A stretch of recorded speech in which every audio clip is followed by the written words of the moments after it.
Oh my god, it's a ban list. I am soy boying so hard right now. Soy Boy Samurai Scarecrow is banned. Damn, that was actually a hell of a segue. Yeah. Soybot, help me, my strength is waning. Oh, it's so sad. He was so close to being good. This is so fucking ridiculous to me, because this is the second time that a hype deck has been really low rarity, and then they immediately kill it. This happened with Gishki Sprite. It happened with fucking Super Heavy Samurai here too. Hell, and they also did it with Pearly, except Pearly's not low rarity. I was about to say Purely's also on the list. They didn't get hit as functionally hard as Super Heavy Samurai did, but holy shit, did they get hit? Yeah, no, it's if you were afraid of the FTK, just ban the thing that does burn damage. No one's gonna miss it, and you can still play Super Heavy Samurai. Does Scarecrow have even anything to do with the FTK? I'm pretty sure they don't need it to do it. I mean, probably it is still a very good card because it gets Soul Piercer into the grave, and then it actually does something on top of that.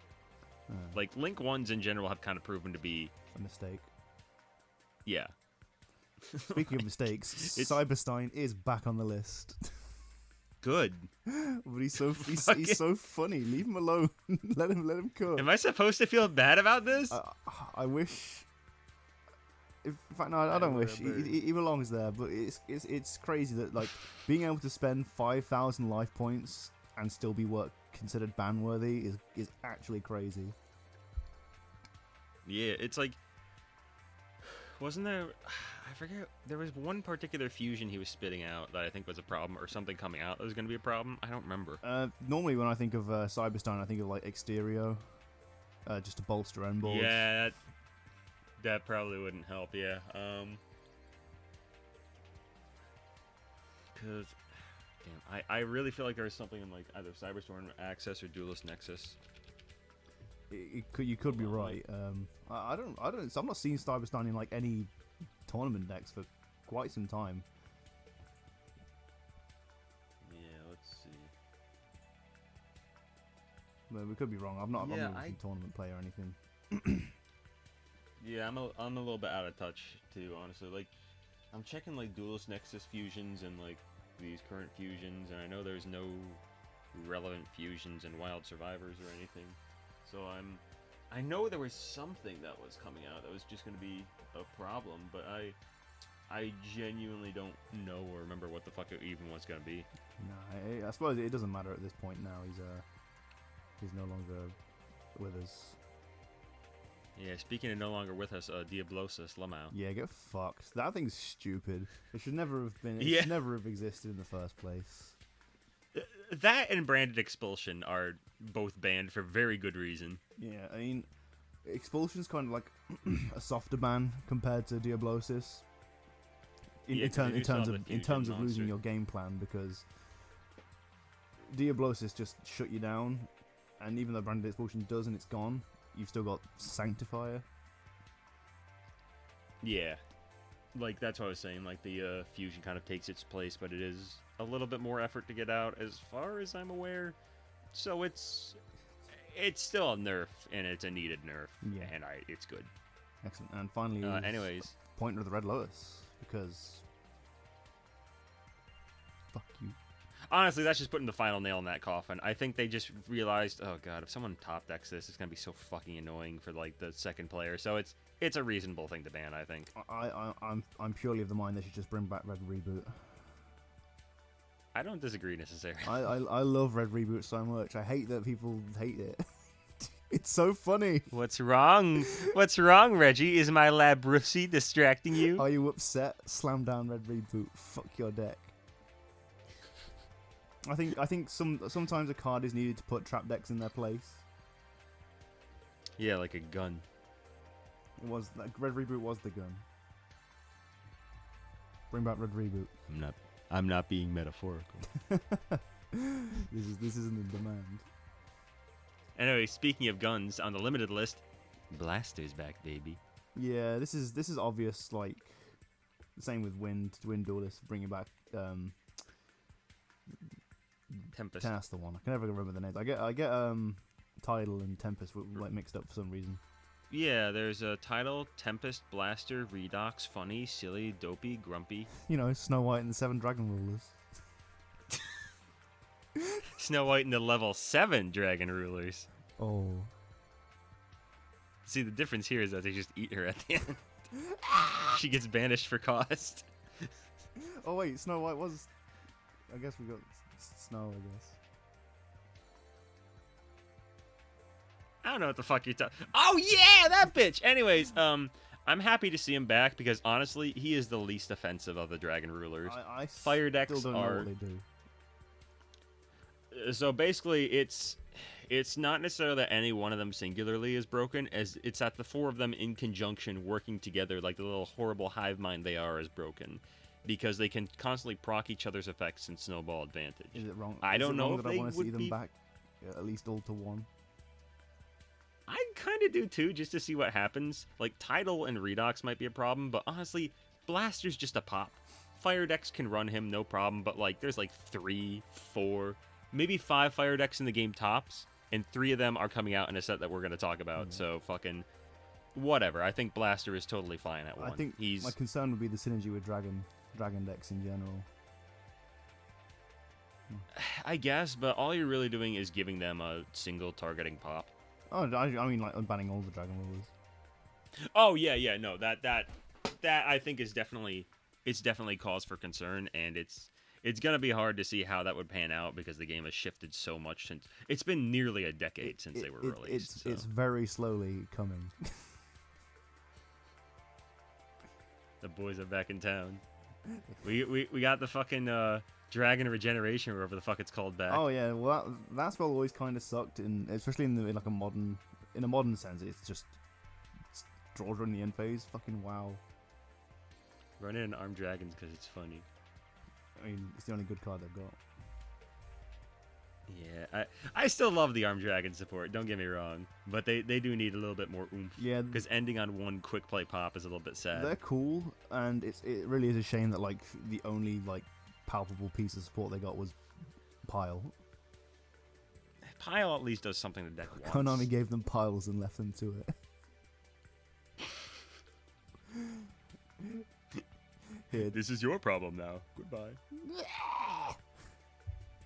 Yeah, I do find it funny how perfectly Tempest synergizes with that deck, but we're getting off topic. We really but yeah, Blaster I think is decent for like fire decks. Blaster's actually pretty nice in Volcanics, and I'll get about that later. But Circular's limited because fuck, and Gamma is limited because sprites. Yeah. Both my meta decks have been fucked in one fell swoop. Yeah, it hurts. Like I love Gamma. It is probably the best balanced hand trap near and abouts. In my inexperienced opinion. It's mostly a combination of E-Telly being legal and sprites being alive that kind of got it limited. I personally wouldn't hate E-Telly just going back to 1. I get that, yeah, because it would definitely dampen things like Punks as an engine, but at the same time, I don't know if Punks as an engine is really that big right now anyways, because Chaos Ruler fucking died in Vietnam. So the circular limit as well is a little bit painful, but like I feel like if they didn't limit circular, Mathmech might just be the best deck in the format. Yeah, no, I think that's a reasonable assessment to make. I'm still sad about it. Oh yeah, you but, every right to be sad, but holy shit, would they just completely? It was gonna be no matter what. They just eat all kinds of ass. Yeah. A Rise Heart has been limited, so you can't recover from a broken board, which is kind of nice. Yeah, just get rid of that guy. Fuck that guy. Kill him. Kill him now. Pearly Delicious Memory is limited because Pearly isn't allowed to have anything nice. Yeah, this one struck me as strange, but I think Plump's supposed to be the good one until the new Xyz comes out. Fatty, fat. Fatty, fat, yeah. What does he do? He just like attaches loads of materials, doesn't he? That makes big towers or some shit. I have not read a single Pearly card, and you can't make me. That's understandable. All you know is just that they've sprayed water at the cat. And, yeah, exactly. Now he'll stay away from the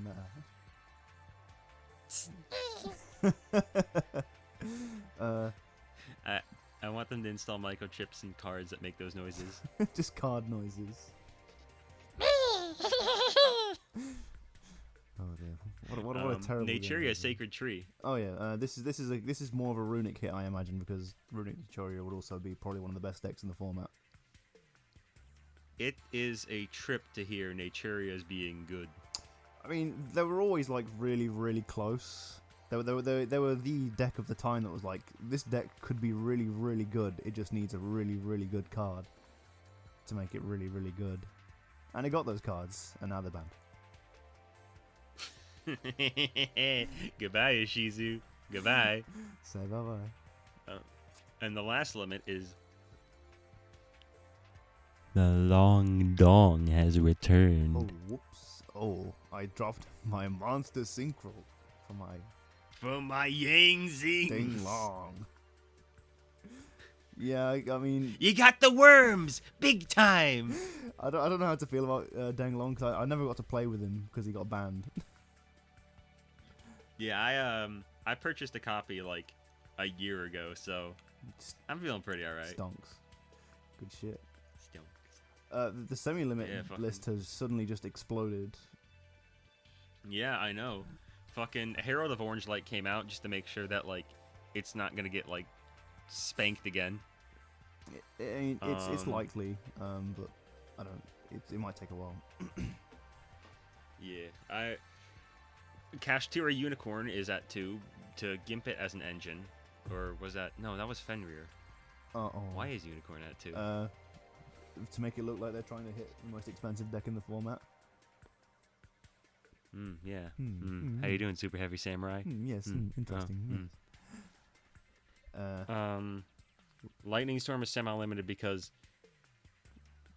Runic Fountain is semi-limited, but they were running it at 2 anyways. I hate those kind of hits. It's like oh, what did they put to 2 that time? Well, what did they, no, it was where they limit things that you run at 1 anyway. Hulk. Yeah. It's like it looks like they're making an effort, but they're really not. Yeah. Sprite Starter was semi-limited to kneecap Sprite a tiny bit. Pure Sprite, I think, is definitely going to struggle now. It looks like some people are switching over to Live Twin and Runic, which I'll try and experiment with, like Live Twin Sprite. Yeah, I mean, with Live Twin reprints, it probably is the cheaper variant, because Runic's still quite fresh. Yeah. And then Sky Striker Mobilize Engage, because fuck me. I genuinely hate this deck. Oh. I am so sick of how much jerk off this deck keeps getting. 5 more and now years. It's allowed to get its Pot of Greed back. And spoiler alert, Harp Horror is still fucking banned. Gazelle is still at 1. For what reason? Oh, I'm sorry. Have you just caught Konami playing favorites with their favorite deck? Yes. Well, shit. It gets a manga, it gets like support every other fucking week, half of it isn't good, and the ones that are fucking infuriate me, because I had enough of this deck back in fucking TOS. Yeah, I find it amusing at this point. It'll be a good entry point for players though, because it is now, you can now pretty much pick up every piece of the Sky Striker puzzle, and you have a functioning deck for a fairly reasonable price. It'll be good to see it at Rogue, because at the same time it also dies quite easily. It's by no means perfect, but I feel for those people who are just fully sick to death of Sky Striker. I am one of those people. But anyways, on to the Unlimiteds. Steam the Cloak, because his butt buddies died. Is this good for Black Wings? No, they don't play it. Of course. Gen X LA Birdman, because now we can play who cares? Rallis FTK. Was it Gallus? Hang on, let me check. I don't fucking know. Oh, it's Gallus. Where you bounce Gallus repeatedly in Adamantipator's and just like repeatedly burn your opponent. I think you play like Quackimira Doom or some shit to negate Rallis or Birdman. It's a funny FTK. I think It's Doom, so hard. It's hard to set up. It's not a good FTK. But it's funny. Like the other FTK that's just been unbanned with Samsara Lewis. Yeah, I don't even remember what it was used with. Topologic Bomber Dragon. Because it revives itself in the phase, or it's standby phase or some shit. Oh yeah. Oh, that's right, because it keeps fucking killing itself. Yeah. But people say this FTK is fucking dog shit. So, meh? I guess I have no fucking clue, but Spiral Quick Fix is unlimited because the queen bitch is dead. Yeah, this is fine. I bought a full Spiral core, so I'm happy to like give it a try. Spiral is a deck that is baffling to me because you look at all these cards and you wonder what in fuck's name is it supposed to do, and then you see that it was tier 0. That was mostly Master Plan's doing though, wasn't it? Just yeah, being but the like nuttiest fucking card in all of existence. But you got 3 resort and 3 quick fix now. But you know, I was just saying that like you look at the cards and it feels like there's no inherent or like intrinsic synergy there, and then the deck takes 97% representation. I suppose it was also the environment as well, because oh yeah, early Link era. yeah, sort of being able to take off by actually having a good Link monster. Didn't they do pretty well around like Dino Lunalight format? Like Something like that. 2020. Yeah. So long as quick fix existed, not sorry, quick fix. Dick Fix. What's the fucking name? Master Plan existed. It was always kind of a good deck. Penis. It also helped that it was like a level 7 spellcaster that you could revive from the graveyard. Because you could dump it with Magician Souls, yeah, and draw 2 and fucking pop off. And then you have things like Sleeper with all the equips and shit. Yeah. Anyways, Lyra Lusk Recital Starling, since the Link 3 Samorg is dead, she can come back fine. That's cool. Would this make Tri-Brigade Lyra Lusk any better, or do they only play 1 anyway? Oh, bless you. Sorry. Thank you. I have no idea. It's probably fine. I run like a very weird build that also runs Samorg because I love those birds. But Up. Draco Face Off is at 3 because you have nothing to fear from Pens in 2023. nothing to fear from like Draco, especially because that deck only worked in such a strange vacuum of it stopped the Shizu tier. Search Necro Valley, win the game. Oh yeah, I forgot they could do that. And then there's Sky Striker Mecha Modules multi-roll. I've already gone over my feelings on this shit. Same here. Like, it's been long enough, but at the same time, they probably should have like eased up on some of the restrictions on the other TOS decks. Yeah, I'd imagine they're saving Gazelle for the fire set, because you know. How long is that? How far away is that? Like end of the year? I want to say August. Hold up. Duelists of Baccarets. Duelist of Bang Bang. Duelist of Big Splody. Ooh. Yeah. Legendary Duelists Soul Burning Volcano comes out August 11th over here. Ass burning volcano. You POV, you've had too much hot sauce. Did you know that the hot sauce market is all about branding and not about thoth? Shut up, dweeb. Anyways, this ban list is decent, but like there's a few things they could have stood to taken off, and Kashtira is still kind of the best deck. Yeah, like with most unlimits, I'm just mad they didn't unlimit Pankratops or Red Reboot or Call by the Grave. Yeah. Or Sekka's Light. Yeah. Where's my pet cards, Konami? Bring them back. Oh, where?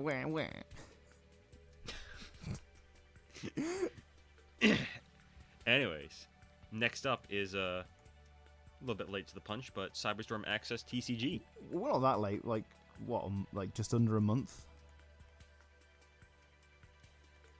Yeah. Anyways, the rarities first.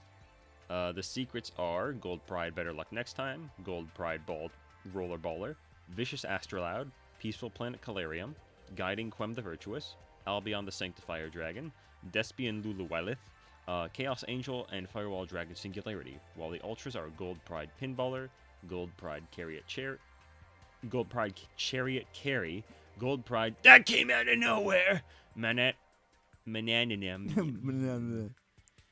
I'm trying to read this TCG translation of Manadome. It's Manadium, and it fucked me up because I just saw banana because I ate a banana earlier. Yeah, Manadium Prime Heart, Manadium Rium Heart, Bestial Dispater, Ringo Worm the Garden Dragon guarding 100 apples or some shit like that. Yeah, not special apples, just like 100 apples. Specifically 100, no more, no less. Welcome to the farmer's market. Dare you enter? Dare you enter my magical realm? No, thanks. Wait, come back. Please buy my apples. But only 100, no more, no less. Oh, jeez, that's a lot of apples. We should take them to the black market. Anyway.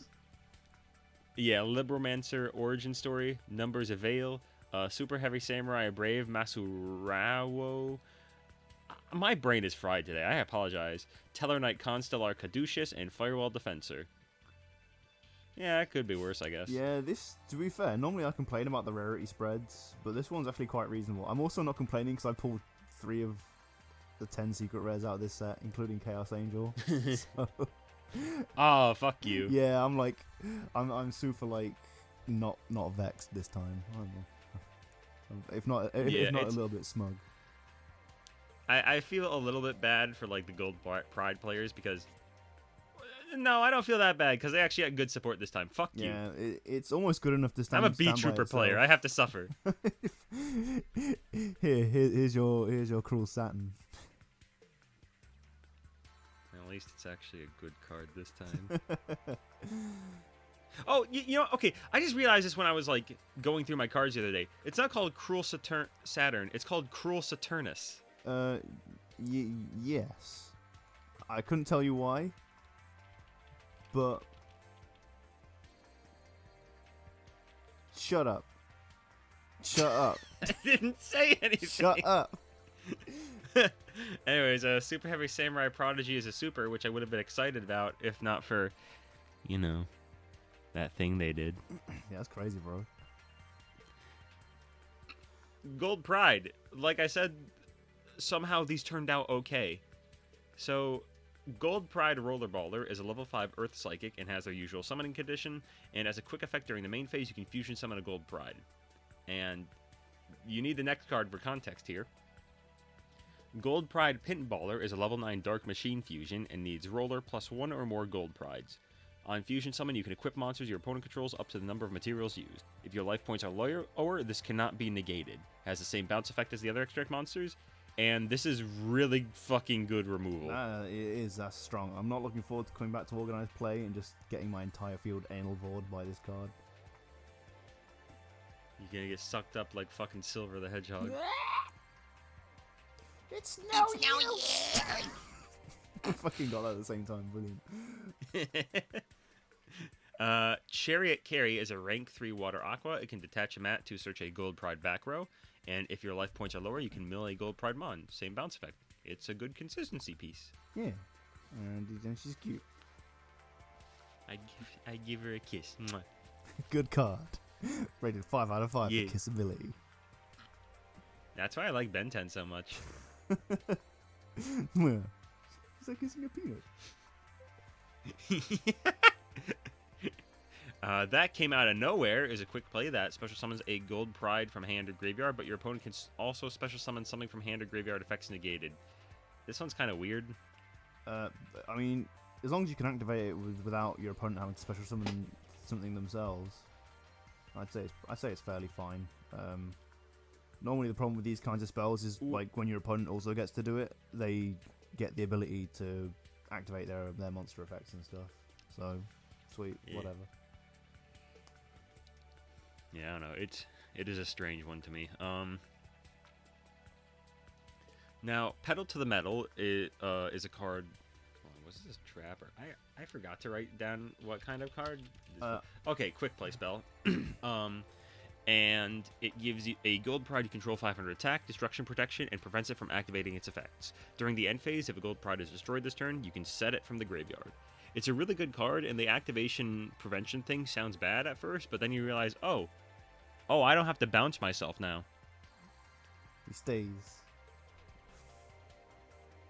Yeah, I did wonder what that cannot activate its effects was for. I totally forgot they bounced themselves. Yeah, so you can activate the effect and then immediately chain this. Yeah.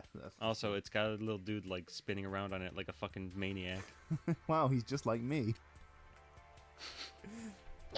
Part man, part hamster.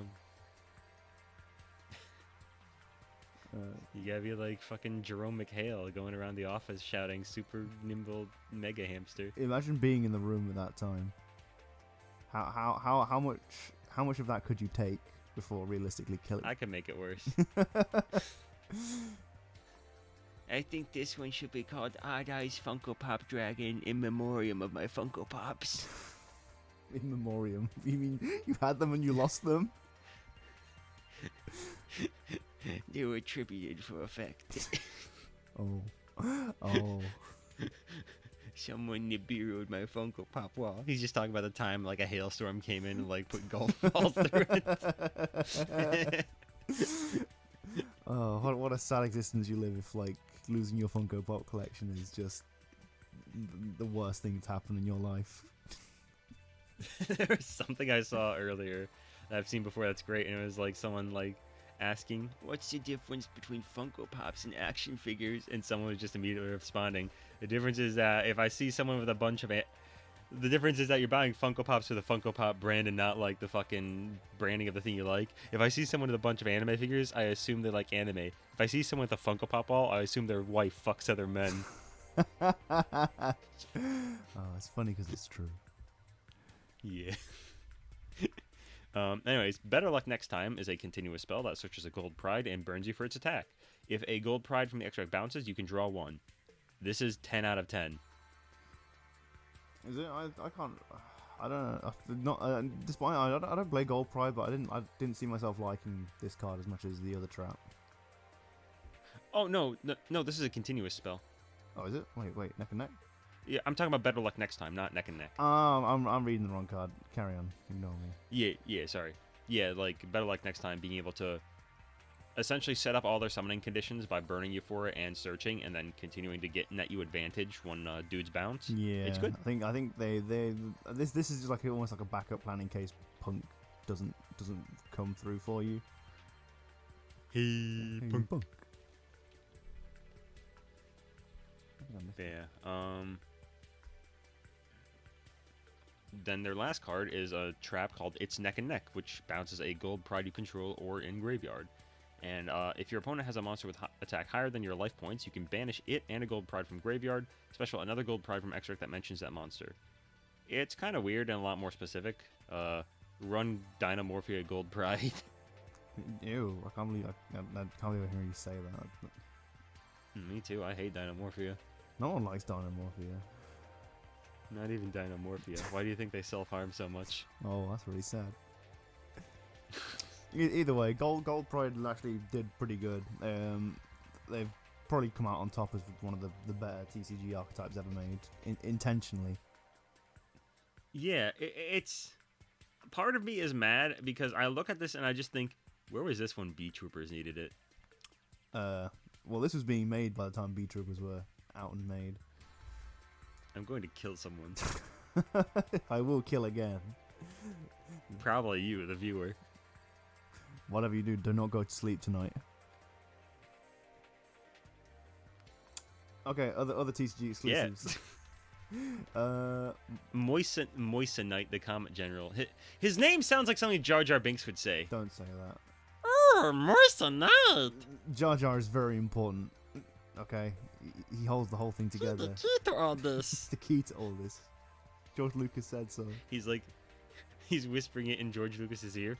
Tell them Aunt Misa the key to all this. Whatever you say, Jar Jar, I love you. This is the second time we've mentioned George Lucas on this podcast. Cause he's great. what a guy. What a nice young man. I love him. He's great. He's just a fucking goober. I know. And yet he still handled it better than Disney. Oh, wow, that says something. Anyway, his pendulum effect is you can place him on the top or bottom of your deck, and if you do, you get an extra pendulum summon. And if you draw it as a monster effect, you can reveal it, and you get an extra pendulum summon. Oh wait, no, the pendulum. Oh, wait, it goes on top of the bottom. It can be pendulum summon. This is pendulum effect, and if you reveal it, it fucking sucks. There's no way of like. Yeah. Just drawing it. Just not substantial to get an extra pendulum summon. I'd rather play the that continuous spell. We'll get to that. Sorry. We'll get to that one, the new one, right? Oh no, the soul pendulum, the one where like you put counters on. And you get an extra pendulum summon. You know, the one with like odd eyes on the front. The fuck is wrong with you? You need 3 turns to do that. No, you don't. Well, not if you play Symphonic Warriors.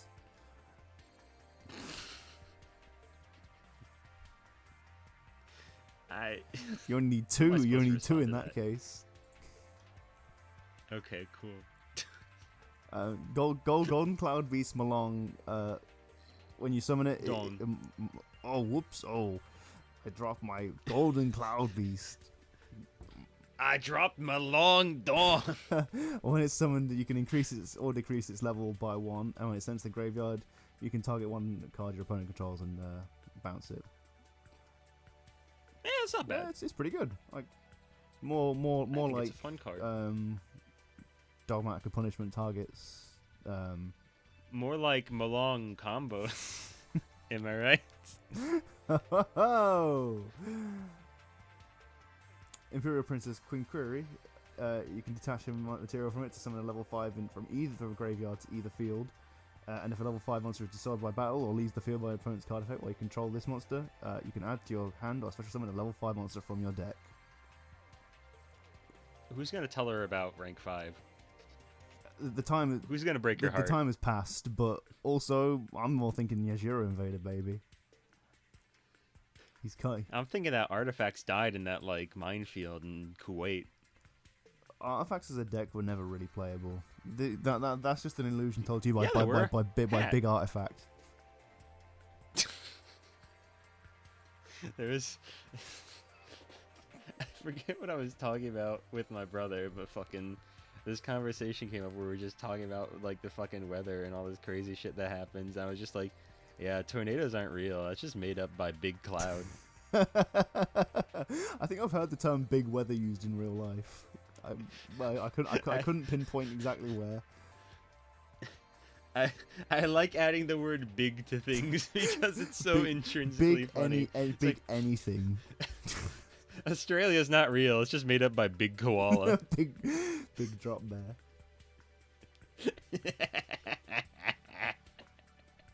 But yeah, like play Queen Query. Summon a Yajiro Invader to your opponent's side of the field and watch them like get very nervous. All right. So tribute for Majesty's Fiend. I lose. Yeah. I named the wrong one. I was trying to remember which like. I think it's Vanity's Fiend. Is the Vanity? Yes, thank you, God. Yeah, I always get those 3 confused. They blur together because they're essentially the same monster. They're all bastards. these fucking assholes. My Majesty's fuckboy. Vanity's stupid. Next is a Pendulum Pendant. Banish 5 face-up Pendulum monsters from your extra deck to place. We don't need to read the rest of this. Yeah, that. Like, how on earth are you setting this up? Like, short of Konami. With Electroma. Oh. short of Konami printing a card that says, place 5 cards from your deck face up in your pendulum zone. Sorry, in your extra deck. They're just all stacked on top of each other. What's your scale? Depends on what this die rolls. Pick up a dartboard. I'm gonna scale 180. Whoops! I hit my opponent with the dart. He's dead. Judge. God damn! I'm just gonna say like the corpse says, "Judge." Judge call from a dead man. Overruled. Yeah, we call that someone losing against tears. Oh, well. Glad we don't have to do that anymore. Yeah. How did die get here is a normal trap. If a monster you control is destroyed by your opponent's card, you can put a field spell that isn't live in the field zone, then randomly summon one of 5 different monsters from your deck. This is funny. It's so hard to set up, but it's incredibly funny. I feel that's the mark of a good pack filler card, like one that's at least entertaining. Oh, like the fucking math cannon, linear equation. Yeah, dude, I showed that to my girlfriend recently, and she genuinely could not fucking believe it. She was reading it and losing her shit at the same time. It was great. Yeah, every now and again I read it and have to like double read it. Like, so what do I do again? And you just want to play it at locals to upset someone, maybe yourself. Yeah, I think my favorite pack filler card recently was Impudent Intrusion, because it was basically, it worked quite well with vampires. Imprudent Intrusion. Yeah, that snake is killing that one. Yeah, we do get some like decent generic things every now and then. Like there was that panda card that we got a while back that seems okay jabbing like panda. a theoretical. Yeah, that seems okay for a theoretical Beast Warrior deck that doesn't exist. it's a conceptually good card. Oh, I'm trying to think of what other cards that do that now. I'm gonna think about that when we're finished. Fire Fist. Fire Fist, but never good. Alright, look. I know we're here for ha-has and funnies, but you have to at least try to be, like, honest. Look here, you little shit. Anyways, imports are Wish Dragon, Votus, Adularia Area of the June Moon. That's the bad back row summoner thing. Kitty Tail, Mystical Beast of the Forest. Baromet, the Sacred Sheep Shrub. The Reincarnation of the Seventh Emperors. Lol. Rebirth of the Seven Emperors. Lamau. And Numbers of Ale. None of those cards are particularly good, but they need importing, so here they are. Do they need importing? Do they really need to be imported? I mean, people complain if they don't. Someone really wants to go, whoa, where's Numbers of Ale? I really want Numbers of Ale. Well, that one's at least funny. The other ones are just, like, pathetic. Yeah, but if you don't do it for all of them, people, one guy's like, I really want a kitty tail. Oh. Put Charger in the game. There he is again.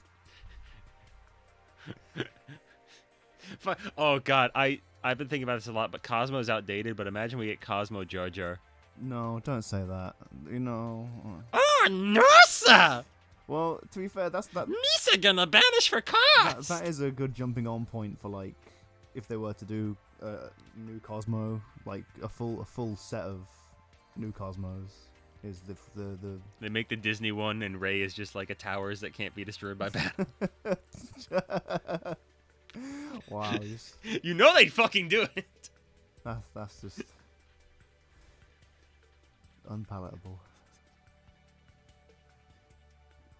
Finn is the only playable one, but he gets banned anyways. I just want it to be a huge meta commentary on like the last like few years of Star Wars. Well, they keep releasing side sets full of it that get worse and worse. This is starting to sound like Noble Knights.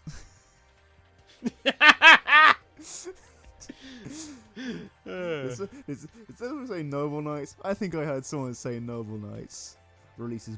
Quick, play bass boosted fucking Star Wars. Aga. No.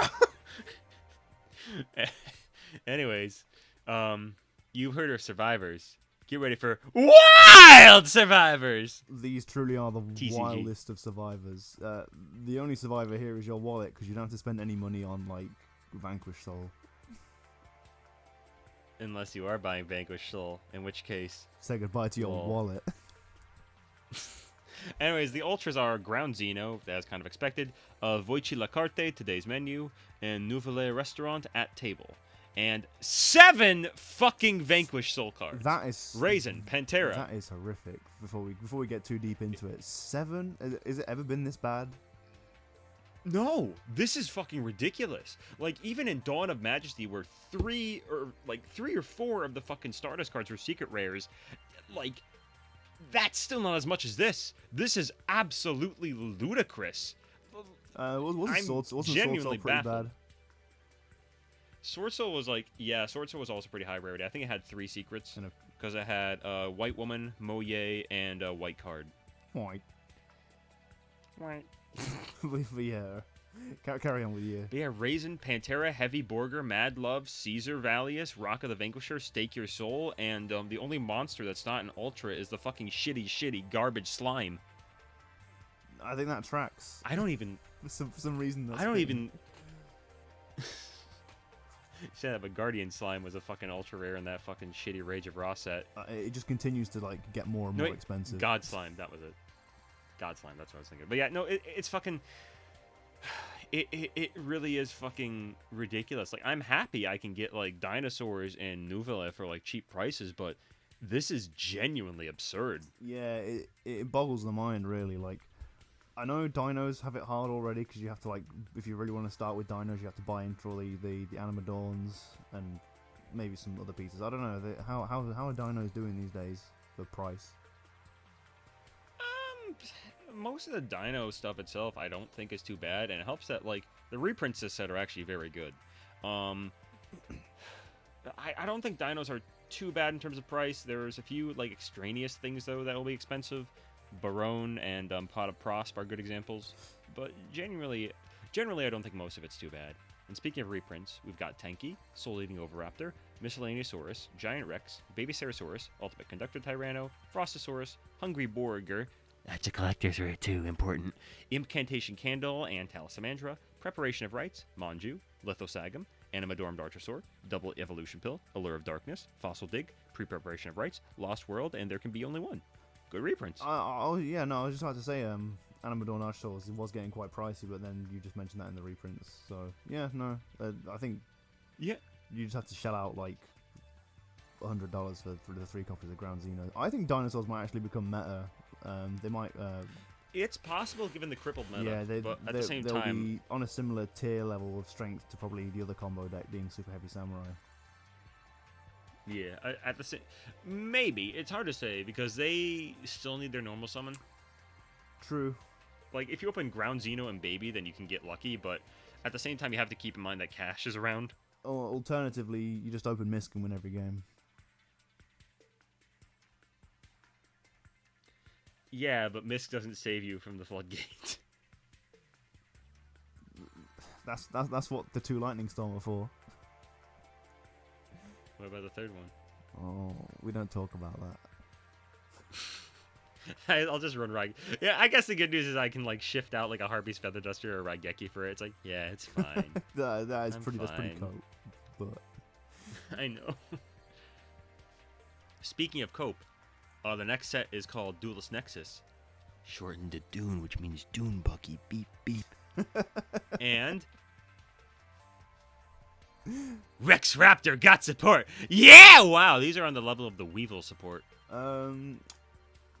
Yes. They certainly are a bunch of cards that like exist because a guy in the anime used them. I thought the fusion was pretty good, I thought. But maybe not specifically There's to no dinosaurs. There's no fusion. Was it not a fusion? Or am I thinking of the Animation Chronicle? No. You're thinking of Animation Chronicle, absolutely. That shit is good. I'm talking about Duelist Nexus. Yes, this is like where my notes kind of ran out. It's okay. I got you covered, buddy. So starting off, King Rex, the twin-headed dragon, is a level 6 Earth Dino, 1600, 1200. This is important, believe me. And it can be special if you control no monsters, and on summon it, targeting pops a monster on the field with less attack than all your dinos. Meaning that if you summon this thing, you're not going to normal summon it. You're going to be special summoning it using its stupid fucking condition. Meaning that you'll only get to pop something with 1,500 attack, which is depressing. Hey, you never know. I do know, this is stupid. Just, yeah, you can't like sugarcoat it. It's kind of penis. Yeah. It's, I guess the free body is okay, but man, that's sad. But what gets even worse is King Rex the Dragon King. Level 9 Earth Dino, 3,200, 1,200. When it attacks and destroys an opponent's monster, it gets a second attack. Once per turn, except the turn it was summoned, you can target and pop 2 monsters your opponent controls. Holy shit, this is bad. This is objectively worse over UCT in every conceivable way. Yeah, but so is every dinosaur boss monster. That's kind of UTC is like such. But this one is trying to be the exact same thing as my problem. Yeah. Maybe if they give it like 4,000 attack, maybe that would be better. Shut up. What if they give it 5,000 attack? Now you're talking about language. Just make it. What's wrong, Malefic Truth Dragon? A little afraid? No. No. But okay, you can make alternative dinosaur boss monsters. Like Overtext Quoteless, I think is a good example.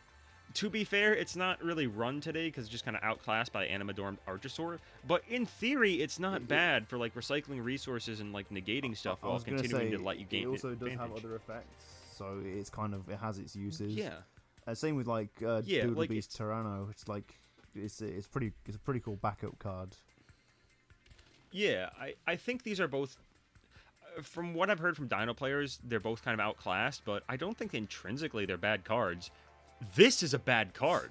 It's absurd because, like I said, it just does what UCT does, but infinitely worse. No summon condition, no interruption. It only gets a second attack instead of attacking everything the opponent controls. It doesn't even let you net advantage by popping a baby. I think intrinsically they want UTC to exist in the same space as Blue Eyes is to normal monsters, where no single dinosaur card could ever exist that's actually technically stronger than it.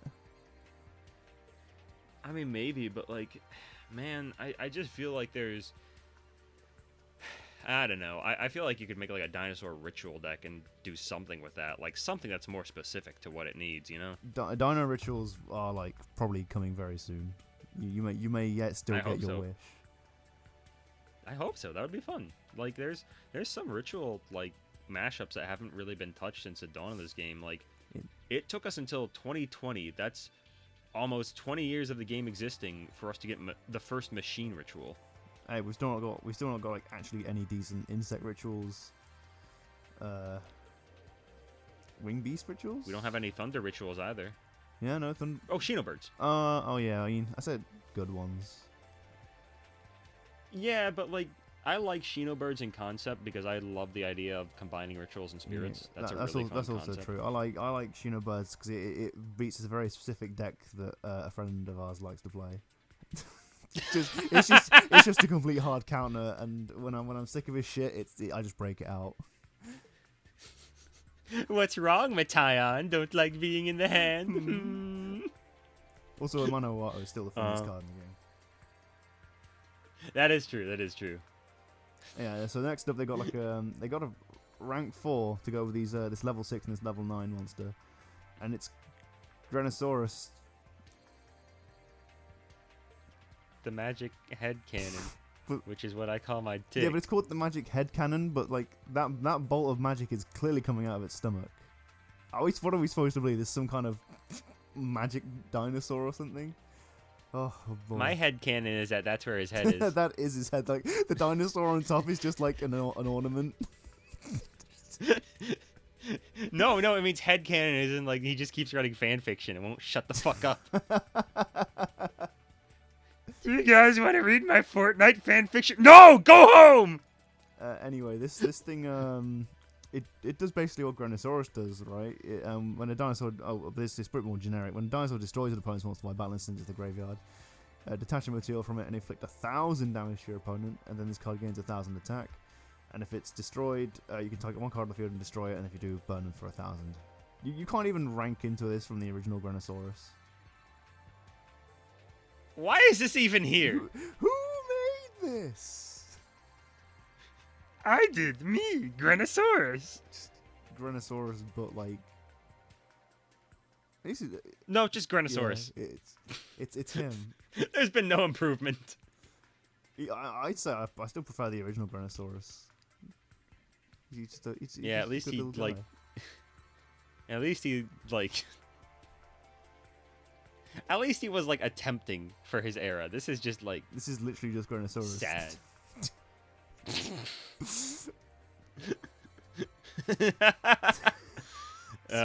Anyways, there's two more fucking terrible fucking dinosaur cards, and one of them is Jurassic Power, which is a continuous spell that gives dinos you control 300 attack. You can normal level 5 or higher dinosaurs without tributing, and you can send a dinosaur from hand or field to the graveyard to add a dinosaur with 1200 defense. There's a few neat things you can get, like Dogoran, Doodlebeast Tyranno, Giant Rex, and the newest guy, but that's about it. Yeah, but you can't search it. It's kind of like that ballpark spell which revives insects from the graveyard. It's it's theoretically a good card, but you can't get to it. Yeah, and the last one is Transcendental Evolution Pill Beta, which is a normal spell that tributes 2 monsters from hand or field, including 1 dino. It locks you to the 4 dino types, that is Dinosaur, Dragon, Sea Serpent, and Verm, and specials a level 5 or higher dinosaur from deck or extra deck with attack higher than the attributed monster's total attack. This is bad. This is a shitty double evolution pill. Fuck this card. Yeah, there's nothing in the extra deck worth summoning. They really like to not make these pill cards as good as double Evo. Take the dino pill. I don't want to take the dino. I've seen what the dino pill can do. I've seen the way those dinosaurs look at big evolution pill. What the fuck is that? Look at your man. Look at your man the same way he looks at dino evolution. Yeah, it's just they really like cop down these support, like especially with Weevil as well. It makes me mad because they made good dino support in Wild Survivors, but like they really, why do they insist on giving these characters such dog shit support? The only characters left to give shit to anyways are Panic and Bones now, so. The Bones. Bandit Keith, I guess. Kind of. I mean, I'm talking about like even in terms of like the past 5 years, because he did get like Gun. Yeah, but so did Weevil. The Weevil support there was like congruent though, is the thing. Yeah, I guess. Anyways, next up, the Yaoi Knights of Gay Sex. Charles, look out! The Fujoshis are coming for you. Huh? he just turns around. There's already a He just turns around slowly. There's already a penis in his ass. His fingers grow. He becomes really tall and slender. Clamp moment. Well, Anyways. here comes your boy, Infinite Urbanite Turpin. If you control a monster equipped with an equipped card, you can special summon from hand or graveyard, and it's banished if it leaves the field. If it's in the graveyard, you can equip it to a warrior monster, and it turns into a tuner. It's okay. I'm looking at this guy. He is not a knight. He is like a Brotherhood of the Fire Fist member that got lost. Well, this isn't the temple. What's your animal? Sword. Go home. No, Patrick, sword is not an animal. Fire is not an animal either. I mean swordfish. Damn, he's good. Let him in, boys. Reveal the secrets to him. We didn't ban you on account of the lack of animal. We banned you because you're French. Oh no! I shall go back to a restaurant at table and eat the hungry burger. This is the worst we've ever done, and that's saying something. I mean, it does track that like our worst bit involves French people. Anyways, He's level 4, and you can special summon him if you have an equip card from hand or graveyard. Banish it if it was from graveyard. I don't listen to Frenchmen. A sacre bleu. He's basically an extender, and he makes more tuners, which I don't know if the deck needed more tuners specifically. I mean, so does a pregnant synchro, but that's not here or there. What do you mean by this? They make more tuners. Oh no. I'm going to impregnate Baran. She's not a what? She's not a tuner. She will be when I'm done with her. Okay, right. I'm moving on. Richardetto. I'm not. Get back here. No. Richardetto. You banish a card from hand or graveyard, especially when level 4 high or lower fire warrior from your hand as a tuner. If it's no special summon, you can target one level 4 or level 5 warrior monster in your graveyard, accept itself, special summon it, and you're locked to warrior monsters. You can only use one effect per turn and only once that turn. Risotto's pretty alright. Yeah. I think because by the time you get to this, probably there's a good chance that you've already burned through Yeah, bird. Things like your Astolfo and your Renauds and your Rolands. I really hate how every time I hear Astolfo, I can only think You've of been brain poisoned by just the internet. God. What a world we live in. Anyway, let's talk about some white women. We've got No, this is Fujoshi only. Yeah, but this is important. This No is related strings! to that. On summon, she said It's Pride Month. Heteros be gone. she searches a card that mentions Emperor Charles or Hall.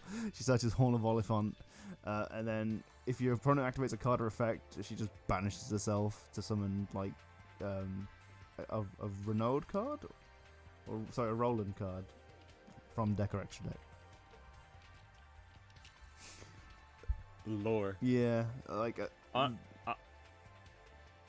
I thought. No, I was just say a Horn of Oliphant is not a bad card, honestly, because it's disruption. The fact that she's kind of unimpermeable because she can just like yoop and get like abducted by a white man is pretty great.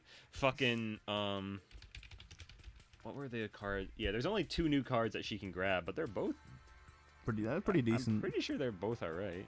I think no, she can get the field spell as well, which slaps. But we'll talk about monsters first, because let's talk about the man, the myth, the legend. Fucking Charlemagne is now a Yu-Gi-Oh card. As a Link 1 with 3,000 attack, this is good Link 1 design. Yeah, so you basically you have to summon the rank 9, the level 9 Charles synchro with an equip card. Equip it with an equip card and use that as link material. But when it's link material, when it's used as link material, when it's link summoned, you summon. You can take Charles in your graveyard, take its effects, and replace it with that effect. He also gains his name. And gains its name. And then you equip the Charles to it from the graveyard, and it gains 500 attacks. So it's actually a 3,500 attack Link 1. And then when your opponent activates a spell or a trap card, you can send an equip card from the grave, from your field or hand. Hand or face a field to the graveyard. To negate and destroy. Yeah, much like the real life Charlemagne, this guy fucks. It's really fucking cool. For one, this is a solid boss monster. For 2, it's a good way to do a retrain while still keeping the original relevant. For 3, 3,000 attack Link 1 is pretty fucking great. She's like, yeah, I got 1 in a Link arrow. What are you gonna do about it, cuck? Yeah, and I think it also serves as like an analog to Phoenix Gearfried, which does monster effects. So you do get the full coverage. The boys are back in town. The pair of them, they're here to. The 100 Years' War is over. It's time to kick ass together, Britishmen and Frenchmen. Oh no, they cannot be stopped. It's the one thing holding them back from truly taking over the world. They fucking hate each other. Fish and chips, try fish and baguettes, motherfucker. Then we've got an equip card, Infernoble Arms Almas. When it's equipped to a monster, you can equip 1 Infernoble Arms spell from your deck to graveyard to it, and then destroy it. And if this card's sent to the graveyard, because it's the equipped monster sent to the graveyard, you can target a fire monster that's banished from your graveyard and add it to your hands. Yeah, this is actually just pretty good, because it gets you to It's it gets consistency. you to your Durandal, and you know, it's pretty good. Not much else to say. Yeah. And then finally in the spells, we've got Noble Arms Museum, where Fire Warriors you control gain 500 attacks. So actually, your Charlemagne has 4,000 attacks as a Link 1. What's wrong, Kashtira? You're not looking so Could good. it be you're craving my McNuggies? My McSwordy. And you pay 1,200 life points to add a Noble Arms from your deck to your hand, except Noble Arms Museum. Once per turn, if this previous effect was applied this turn, you can target a Noble Arm monster card in your spell and trap zone and special summon it. If you do not control Emperor Charles activation, you cannot special summon monsters for the rest of the turn except warrior monsters. So you can summon your Charlemagne with your level 9 Charles, equip the Charles, and then summon the Charles. And this isn't once, but This is sounding less like a fucking combo, more like fesh pins. yeah, neither of these effects are once per turn, by the way. So if you hit if you can hit like 2 field spells in your hand, and some and the appropriate starters, you're off to the fucking races. You could probably end on multiple Charlemagnes and multiple Charleses. Charles I. Charlie. Oh, is the meadow on fire? And then finally we have the epic poem of Charles, where you reveal a Noble Arms equip spell in your hand, and if you do, summon an Infinite Noble Arm from your hand or deck, and either equip with the real card or send it to the graveyard. And you can banish the card from your graveyard to target Emperor Charles, and equip it with a Noble Knight monster from your hand or deck that gives it 500 attack. It's I guess it's going good. first. I don't know. You can't really do anything with like the monster you summon on that turn.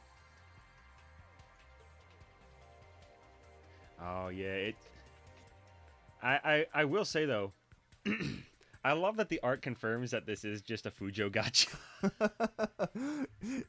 What do you got to say for yourself, Fate fans? Nothing. We accept it. Oh damn. Well, what can we say about Infernoble Knights? They've got the big man himself, Charlemagne, a white woman, and some extenders. The deck's still not great. I'd say it's probably it's playable by itself now. Yeah, I genuinely really dig this support. Like I said, the fucking Charlemagne Link 1 thing is such a novel concept, and it's really fucking cool. I'm not huge on Infernoble Knights, but this is neat. I like this. Yeah, I think it's definitely a more interesting end board than what they used to put out. And as long as smoke grenade stays banned, they can't do anything too degenerate, right? Yeah, exactly. Oh, okay, well, that was less resistance than I was expecting, but I'm sure everything will be fine. Anyway, speaking of fire, evil tile. Oh yeah, these guys, fire is truly like eating well this year, and I'm here for it. Well, so a little bit, yeah. I will say I kind of hate how all the old Evolve support is designed, because it's all that early Ixies era bullshit, and so much of it like conflicts and just needs too much setup. But this new stuff is pretty like nice. And sweet. I feel like it feels like dinosaurs now were designed around not exploiting them, and now they're just gone, yeah, fuck it. Fuck it. We've accepted that it's just going to be Dino Pile. It is like primordial soup. That's one of their cards. Yeah. I have nothing to add. No further questions, Your Honor. I got less resistance on that than I thought I would. But yeah, I'm dying. Oh boy. Evoltile. Oh jeez, I'm sorry. Boy. Evoltile Forest is a level 2 fire reptile effect. Water, sorry. And on summon, specials an Evoltile from hand or graveyard face down. Wow. Why? I don't fully know. But during your main phase, you can set an Evil Force or Evo Instant from deck. If a mon you control would be destroyed by battle or card effect, you contribute a reptile or dinosaur instead. It's pretty neat. Grabbing Evo Force is pretty neato. It's funny how much worse Evo Instant is, though. Yeah, it's certainly interesting. Yeah, so you know what, actually, okay, the face down makes a little bit more sense because I believe you can tribute it with Evo Force. So I think the idea is you summon Force. Force into Force. You summon Force, and then you use that to grab one of the dudes at pluses when you tribute him, and then you use Evo Force to tribute that face down, and then you get out a new lad. 2 new lads. I think you're right.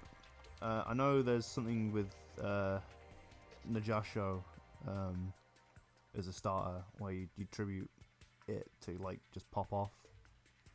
But yeah. So you use Forest, grab Najasho, then you grab Evo Instant, and then you tribute Najasho. Yeah, no, that's okay. That's weirdly better designed than I first thought. It's like they've definitely they've leaned into the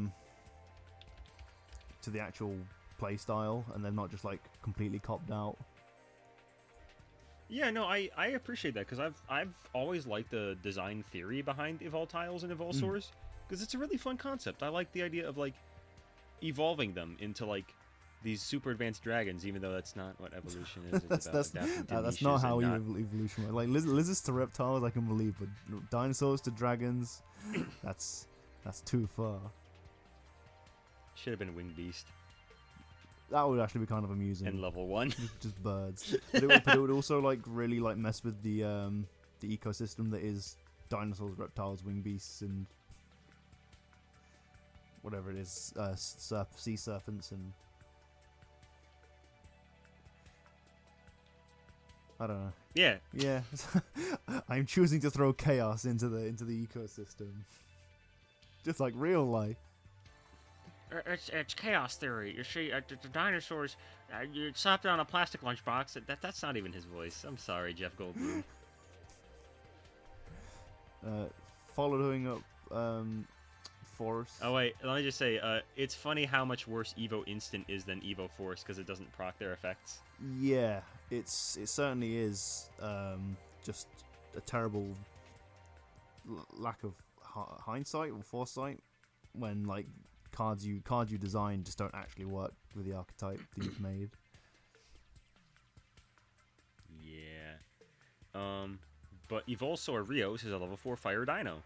On summon, you can set Evolutionary Bridge or Evo Singularity from deck. And I'm pretty sure Bridge is awful. Yeah, Singularity is the one you want. Bridge is awful. The good trap that lets you summon the good monsters. Yeah, also it has really cool art. It's like, really cool. I love the...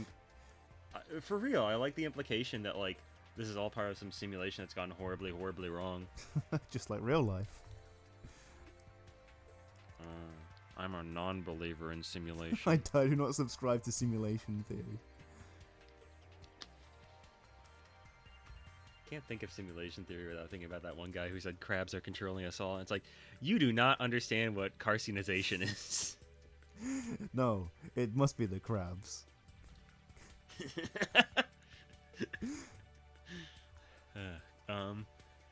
But yeah, fucking Bridge is awful. Don't think about using it. And if this was special by a Fire Monsters effect or a normal summon, you can mill a Fire Dinosaur from deck, then make the type and level of 2 monsters on the field become that.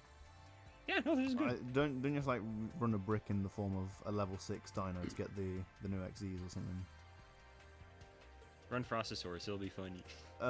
You know, if it wasn't for Oh yeah, the fire. Whoopsie doodles. Oh no, I was talking. I swear there's a fire. Is it Fire Opalhead, which is level 6 normal dinosaur? You could also run, Xeno Meteorus and not be a jackass. I guess. However, consider. Fuck you. Anyways, the last card they got is Evolzar Rach, and it's a rank 6 Fire Dragon Xyz. It cannot be targeted by monster effects of your opponent. I believe all it has material, right? No, okay. Yeah, your opponent cannot target this card with a material with monster effects. When your opponent activates a card or effect, you can detach 2 materials and targeting negate a card the opponent controls until the turn end. If all its materials are dino or reptile, you can detach 1 material instead. It's pretty good new boss monster, and it's not too splashable. Yeah, it's definitely an apology for making Solder a bit not as good as the other two. To be fair, Xenometeorus makes making this super easy. Yeah, I feel like the deck could easily put out multiple XEs now instead of just being like, your choice is Dolka or Lagia. Pick one. Yeah, no, I think this support is this support is kind of deceptively well designed. Thinking about it, Yeah, it seems like it has a lot of weird things about it, but it kind of clicks. Yeah, I'm cautious about how like cards like Raz fits in with the greater dinosaur ecosystem of like deck building. They do run it. But Dolka and do run it, Lagia are 'cause already for- on the team, so fuck it, why not? Dwalka. Yeah, no, I am quite happy with this stuff. And anyways, stuff I'm not too happy about, Nemorelia. Uh-oh, looks like it's nap time. Oh. For the meta. You're about to go to sleep when you realize how bad these cards are. So we've got Nemorelia, Dream Eater, Reveal. If it's in your hand What? or graveyard, what? What the fuck did you just say? I can't remember. I'm trying to read the name. It's like Reveal. Dream. Nemorelia, Dream I'm falling asleep reading this name. I abbreviate all the names in my notes because I'm fuck reading all these long names. I don't blame you. Like, there's one name that we got recently that's just like, oh, fuck off. You struggled with Ringo one, so don't give me shit. Yeah, no, I drew this Ringo one. You're just a going band. Just a apples. band. Yeah, so if love if Ringo. Reveal is special summon, so in your hand or graveyard, you can banish 3 cards from your extra deck face down, except Sleeping Nemorelia. You special summon this card from hand or graveyard. Then you locked out special summoning except pendulums. Then you can send a level 10 beast monster from your hand or field to the graveyard to set a Nemorelia trap from your deck. It's Gizmek Orochi for sleepy people. Oh shit! I had Gizmek Orochi for people with narcolepsy in my notes. I fucked the joke. No, sleepy people is funnier. That's okay. Cut this. Wake up, sleeple. Wake up! You. This is all a dream. These podcasts are the only way we can reach you. Wake up! This is a dream. You're not in any danger. But it'd be nice to see you up earlier. You should wake up earlier. Enjoy the morning. I should. See the morning dew on the grass. Isn't that lovely? Yes, excellent. What a mood boost this can be. Ah, yes, serotonin. God damn it. Nemorelia Realizer, the Dream Materializer. Sleeping Princess is a level 10 light fairy. And if it's in your hand, you can put a monster you control on the bottom of the deck to special summon this. On special, you can either Book of Moon or add a Dreaming Nemorelia from deck to extra deck. Gains 1 attack for each face-down card in the extra deck. With 1,500 attack, this does not mean much. This doesn't seem to do much either, aside from act as a body. I guess it gets Nemorelia more consistently, so that's probably okay. I could not tell you if this does anything. Like, what does sleeping Nemorelia do in the extra deck? She just sleeps. She's just in your extra deck face up sleeping. I mean, she's kind of supposed to do that, right? Yeah, but then what does she do though other than sleep? Reggie, she's 8. Give her a break. No, she's gotta get up for school. It's Saturday, you bitch!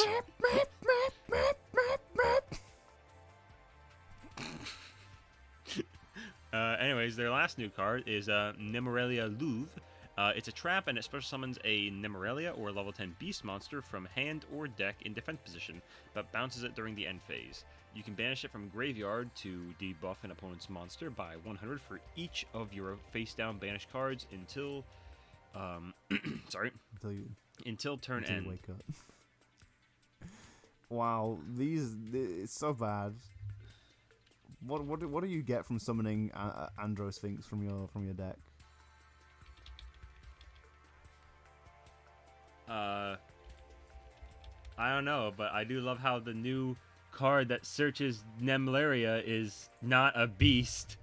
Oh yeah, no, I Yeah, also this clocked that. No, okay, it grabs it. Yeah, it's a Nemorelia monster anyways. But yeah, like, the Why fairy? Yeah, that's I mean, what was I wondering. suppose dreaming Numelarias is also a fairy, but at the same time, it would be Yeah. nice for this to be like an alternative pendulum scale. Okay, I actually didn't think about this too much, but like, the trap being able to get Nemelaria Realizer, the Dream Materializer's Sleeping Princess, as a Book of Moon is not too bad, honestly. But And like, I does suppose this have a way putting dreaming in the extra deck face up is kind of fine as well. But yeah, but does this search, like, do they have a thing to search back row? Hold up. Yeah, okay, yeah, Nemelaria's Dream Eater Reveal. Okay, this this is a bit better than I first thought, honestly. Like, it makes a lot of sense now because that's actual you know, destruction. I've seen the deck pop off. If Dreaming Numelaria goes off, you can bounce quite a lot of cards, but it's just not worth it. Yeah. It's just so much effort. I will say though, the art on this deck is fucking amazing. Yeah, it's very cool. I imagine they were sort of feeling like Madoka or some shit when they were channeling these monsters. Yeah. Anyways, speaking of bad things, bears. I've been working on a video about these. Don't worry, it's coming out He soon. promises. Anyways, continuing to contribute to the sin against man that was Ultimate Flagship Ursatron, we have Ultimate Knight Alpha Ursatron. This card is always treated as an Ursarctic and a Drytron card. It cannot be normal summoned or set. It must be special summoned by a card effect. If you control an Ursarctic or Drytron monster, except Ultimate Knight Alpha Ursatron, you can special summon this card from your hand. Then you can add one Ursarctic or Drytron spell trap from your deck to your hand. You can only use this effect of Ultimate Knight Alpha Ursatron once per turn. So, for one, Ursarctic is a mooch. It's true. Good in Ursarctic, but pointless in Drytron. It does not search things if you summon it off of Nova. It cannot be grabbed with emergency teleport. And it needs your hand to be playable to work. If it could summon itself from the graveyard, then it might be okay, because you could do some weird Fafnir combos maybe, but as is, this sucks balls for Drytron. But for Ursarctics, it is actually pretty good. Yeah, it's more cards in the never-ending stream of like just pure consistency that Ursarctic get, but yet still cannot fully take advantage of. Yeah, but that still makes me sad, because their other card is Ursarctic Polar Star, which is a level 1 Water Machine Synchro, and the man has just like anal vored Alpha Thuban. I like that out of all of this, the Drytrons are just getting a completely raw deal. I mean, to be fair, Drytrons are pretty okay. Like, they're Oh no, still yeah, no, I sitting don't alright. deny that. Like, Drytrons are still the better deck without all this support, but like lore-wise, it just looks like Drytrons are getting completely like shafted. I think it's just because Drytrons are good friends. Ursarctic's like he's like your loser buddy from like high school that like, you know, he's a little bit down on his luck. He's got everything he needs, but he just hasn't got like the energy to see it through. But you know, you got his back, and you're always there for him because you love him like you should with your friends. Yeah. It's not transactional between these guys. They just like each other's company. Well, at least someone does. Anyway, this guy is special summoned the same way you summon Polari by sending like the Nega Synchros. What do they call them? Dark Synchro, that's the one. I think you're not allowed to call them that anymore. Synchro. I'm not gonna finish that joke. You contribute a level 8 Ursarctic monster from your hand or field and this card to summon a level 7 Ursarctic Synchro monster from your extra deck, ignoring summon conditions, and your opponent cannot activate the effects of monsters special summon from the extra deck that have a level. So basically, this is designed to summon Serpentrion and just correct its floodgate. Oh my god. What is my purpose? You fix the deck. Yeah. Yeah. Also, bear in mind that this I mean- only tributes level 8s. So Bear. if you like, fuck you. It took you like a solid 10 seconds. If you have a handful of level 7s and this thing lands on the field and you have no cards that you can substitute to banish, you kind of like shit out of luck. I've been Ursarctics! I've been playing Asarctics since the inception, since these cards have been revealed, and it does help. I'm so sorry. Helps a lot. Knowing that your opponent can't really do much once you've got Serpentrion on the field. Grand Chariot still kind of penis, but he's also very helpful because he does search. I mean, you do have a way to like go into him on the opponent's turn, yeah? Doesn't Quint charge you that? Yes, but you still have to tribute 2 exotic monsters brackets, even if face down. I mean, you're doing that anyways, honestly. But I don't recall playing Quint Charge all that much. I think I ran 1 copy. Yeah. But I'm just saying there is a purpose to it at the very least. Yeah, true. But it's also it's nice to double up on your floodgates because you can end with Serpentrion and Grand Chariot on the field through Polestar's effect. I sort of think it's weird. I don't like the way Ursarctic is designed all that much, but Quint Charge is a very funny card to me. Check them. Check these. No, it's such an interesting trap for a very. It's an interesting deck, but it's just something about it is just not right. See, my problem with it is that it's more interesting in theory than it is in practice, because I'm going to talk about this a lot in the video that I have coming up, but There's another plug. Drytrons have ways to snowball advantage via their effects, and they recur themselves from the graveyard. They do have a lock, but it's not that significant. Now, the lock on Ursarctics is not that significant either, but their problem is that they don't really have a good way to recur resources. They don't have anything that he can use to not only synergize with themselves like Ben 10, but the things they tribute, their job is to die. They don't do anything else. Ben 10 at least like brings her daughter to work. Like fucking Diviner comes in, it's like, hey Harold, how you doing? And then he dies too. And then they make Beatrice. My point is, there's no synergy that Ursarctic has with anything. Yeah, but Asarctic have a card that makes them draw 7 cards. What do you have? Yeah, well, I'm gonna draw 1 card, and it's my fucking middle finger. Fuck you. Yeah, poor bears. they deserve better. You know who else deserves better but actually got it? Off the chain. Alright, well, I'm gonna walk out the room while you explain this, because, like, I do not care about Unchained whatsoever. Go nuts. Unchained Shoal. God damn it. Fucking 2 words and I fucked it up. Unchained Soul Sharvara is a level 6 Fire Fiend, and during the main phase as a quick effect, you can target a Fiend or set card you control, pop it, then special this and Fiend Lock while it's on the field.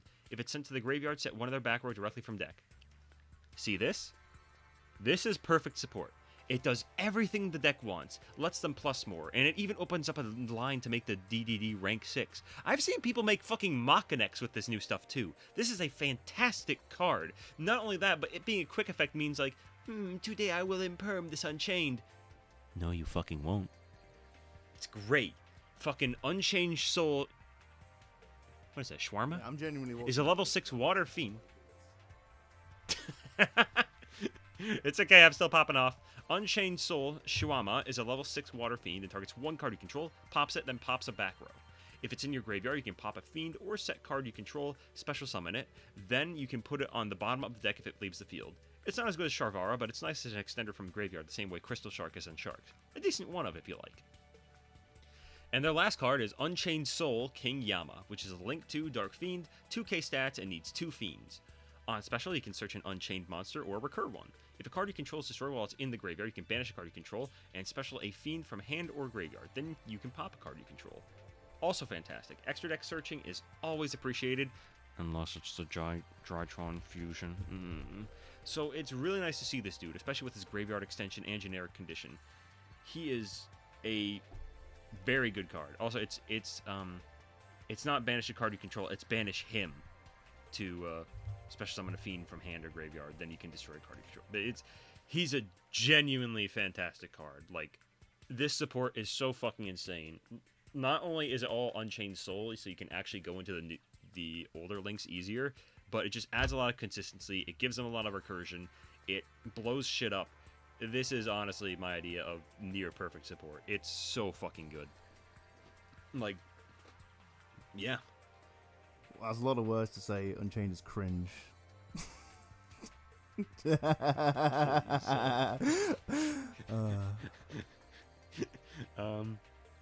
Anyways, mirror formation of the 10 sacred treasures lets you send from hand or field monsters whose total levels equal 10 to draw 2. Trade in for Earth Machine. Neat. Yeah.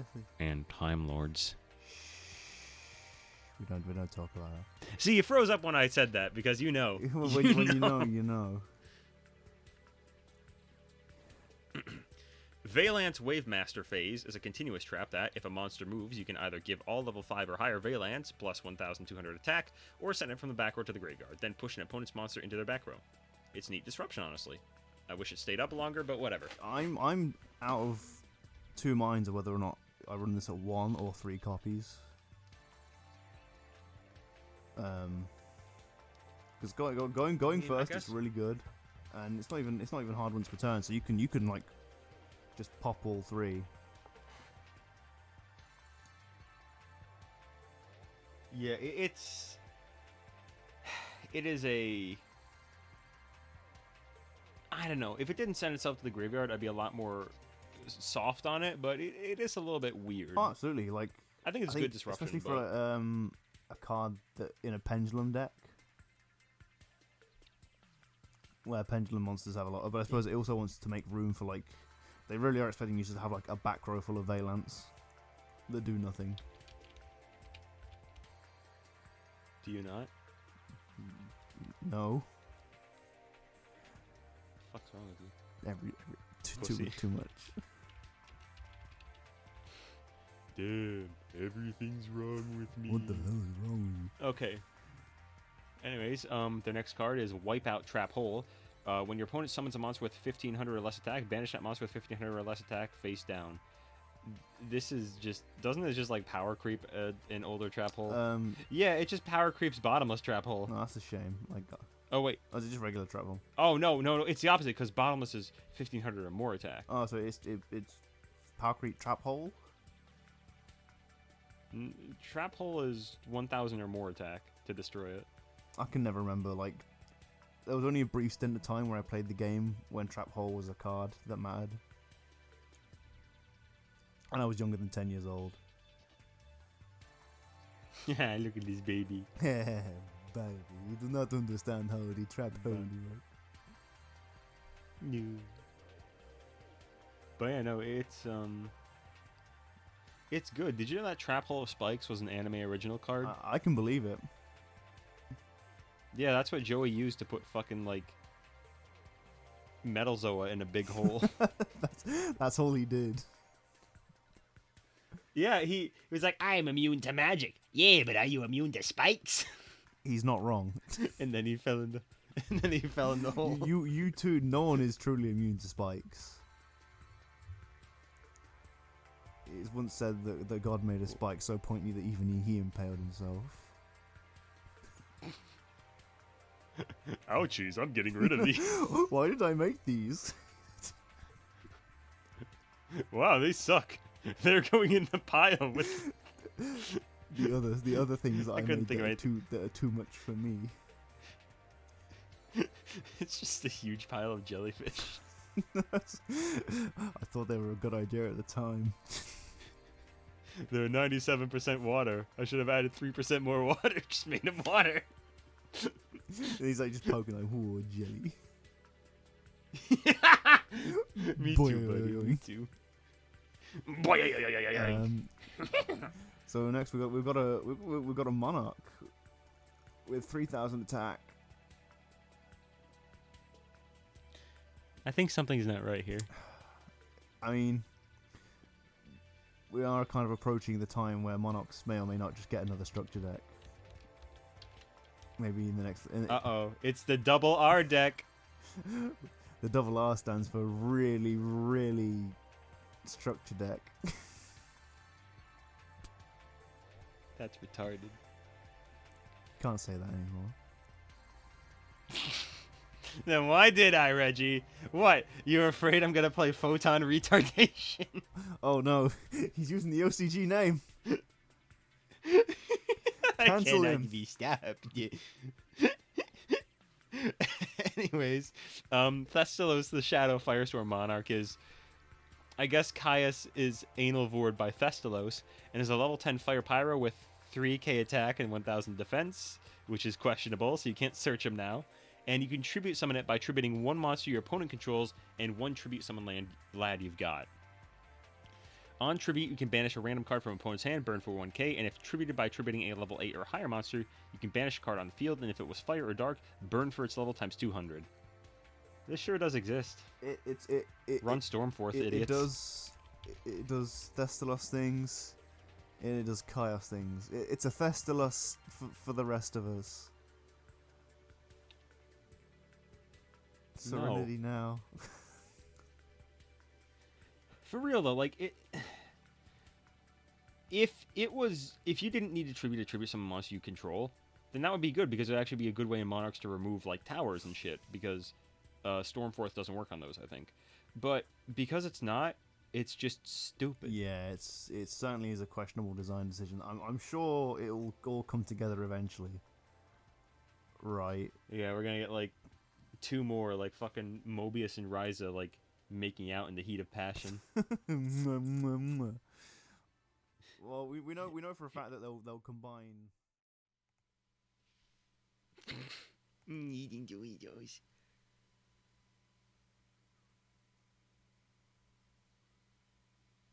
That does actually sound really good. Fuck. Why are you eating them then, asshole?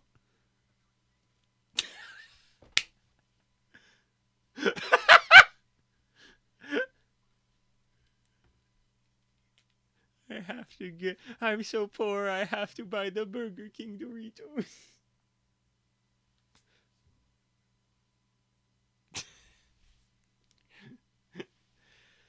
Okay.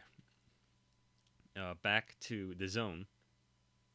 Manadome Trid is a level 2 Fire Fairy Tuner and can be special summoned if you have a Visas-like. If destroyed, special summon any Manadome Tuner from deck. I mean, this feels barely different from the rest, but I guess it's more flexible. Yeah, I think it's more of like a pick your own adventure tuner. Where you can get one piece and then use the field spell to get that tuner back. Then you activate Torrential Tribute. But then doesn't the other one trigger? Shut up. Shut up. Shut up. We don't allow reasonable points on this podcast. Not allowed. That's an interesting counterplay you have. What if it just didn't work? Interesting idea. Counterpoint, you're gay.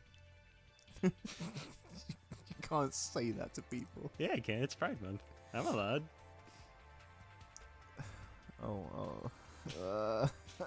Why do you implicate me like this? I just want to talk about Visas. So did I. And his ball. Visas balls. Anyways. Anyway.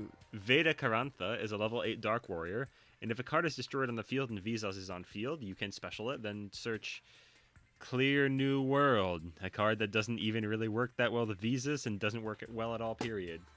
Why negate what I summon when fucking Papias works fine, you fucking idiot. Can't even pop the other Visas likes in deck. If another monster in your possession is popped, targeting pop an opponent's monster, then this lad gains their attack this turn. Alright, cool, this sucks. No one is playing Visas. Please stop giving him cards. Yeah, it's just Astro Loud, but like, not as good. Astro Loud if he had sex with the fucking, like, Reichart. Isn't that what Astro Loud is? A white woman? Is he a woman? No. Why do you say that then? I don't know. Why are you asking for accountability from me? Are you okay? You're much less stable than you were before the intermission. No. Yes. What's the right answer? Either way, like adding Clear New World, I didn't realize Clear New World was actually a I mean, I kind of figured, but at the same time, like, Would it even come out in the same set as Visa Starfrost? Yeah. I never made the connection. I'm pretty sure. Wasn't it Dama? Dimension Force. No, yeah, you're right. Hold on. What's Nuclear World? Wait. Oh no. When did Clear New World come out? Oh, it was Battles of Chaos. Because Visas was Dimension Force. It was I remember Battles of 'cause I played Chaos. one. That's why no one remembers it.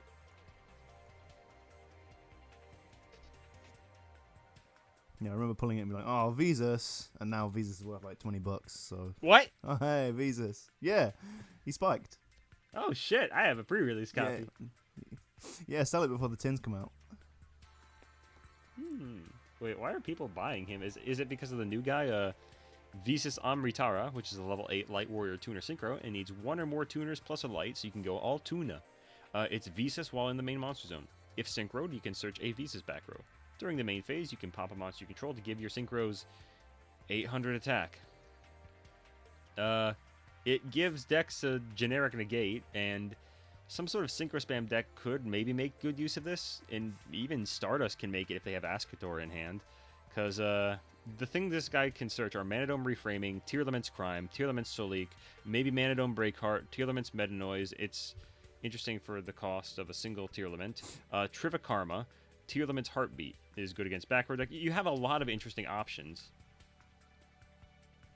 Yeah, no, like I'm always concerned about these sort of like synchro tuners that just happen to search a piece of back row, because they don't spend long off the ban list before they end up being on it.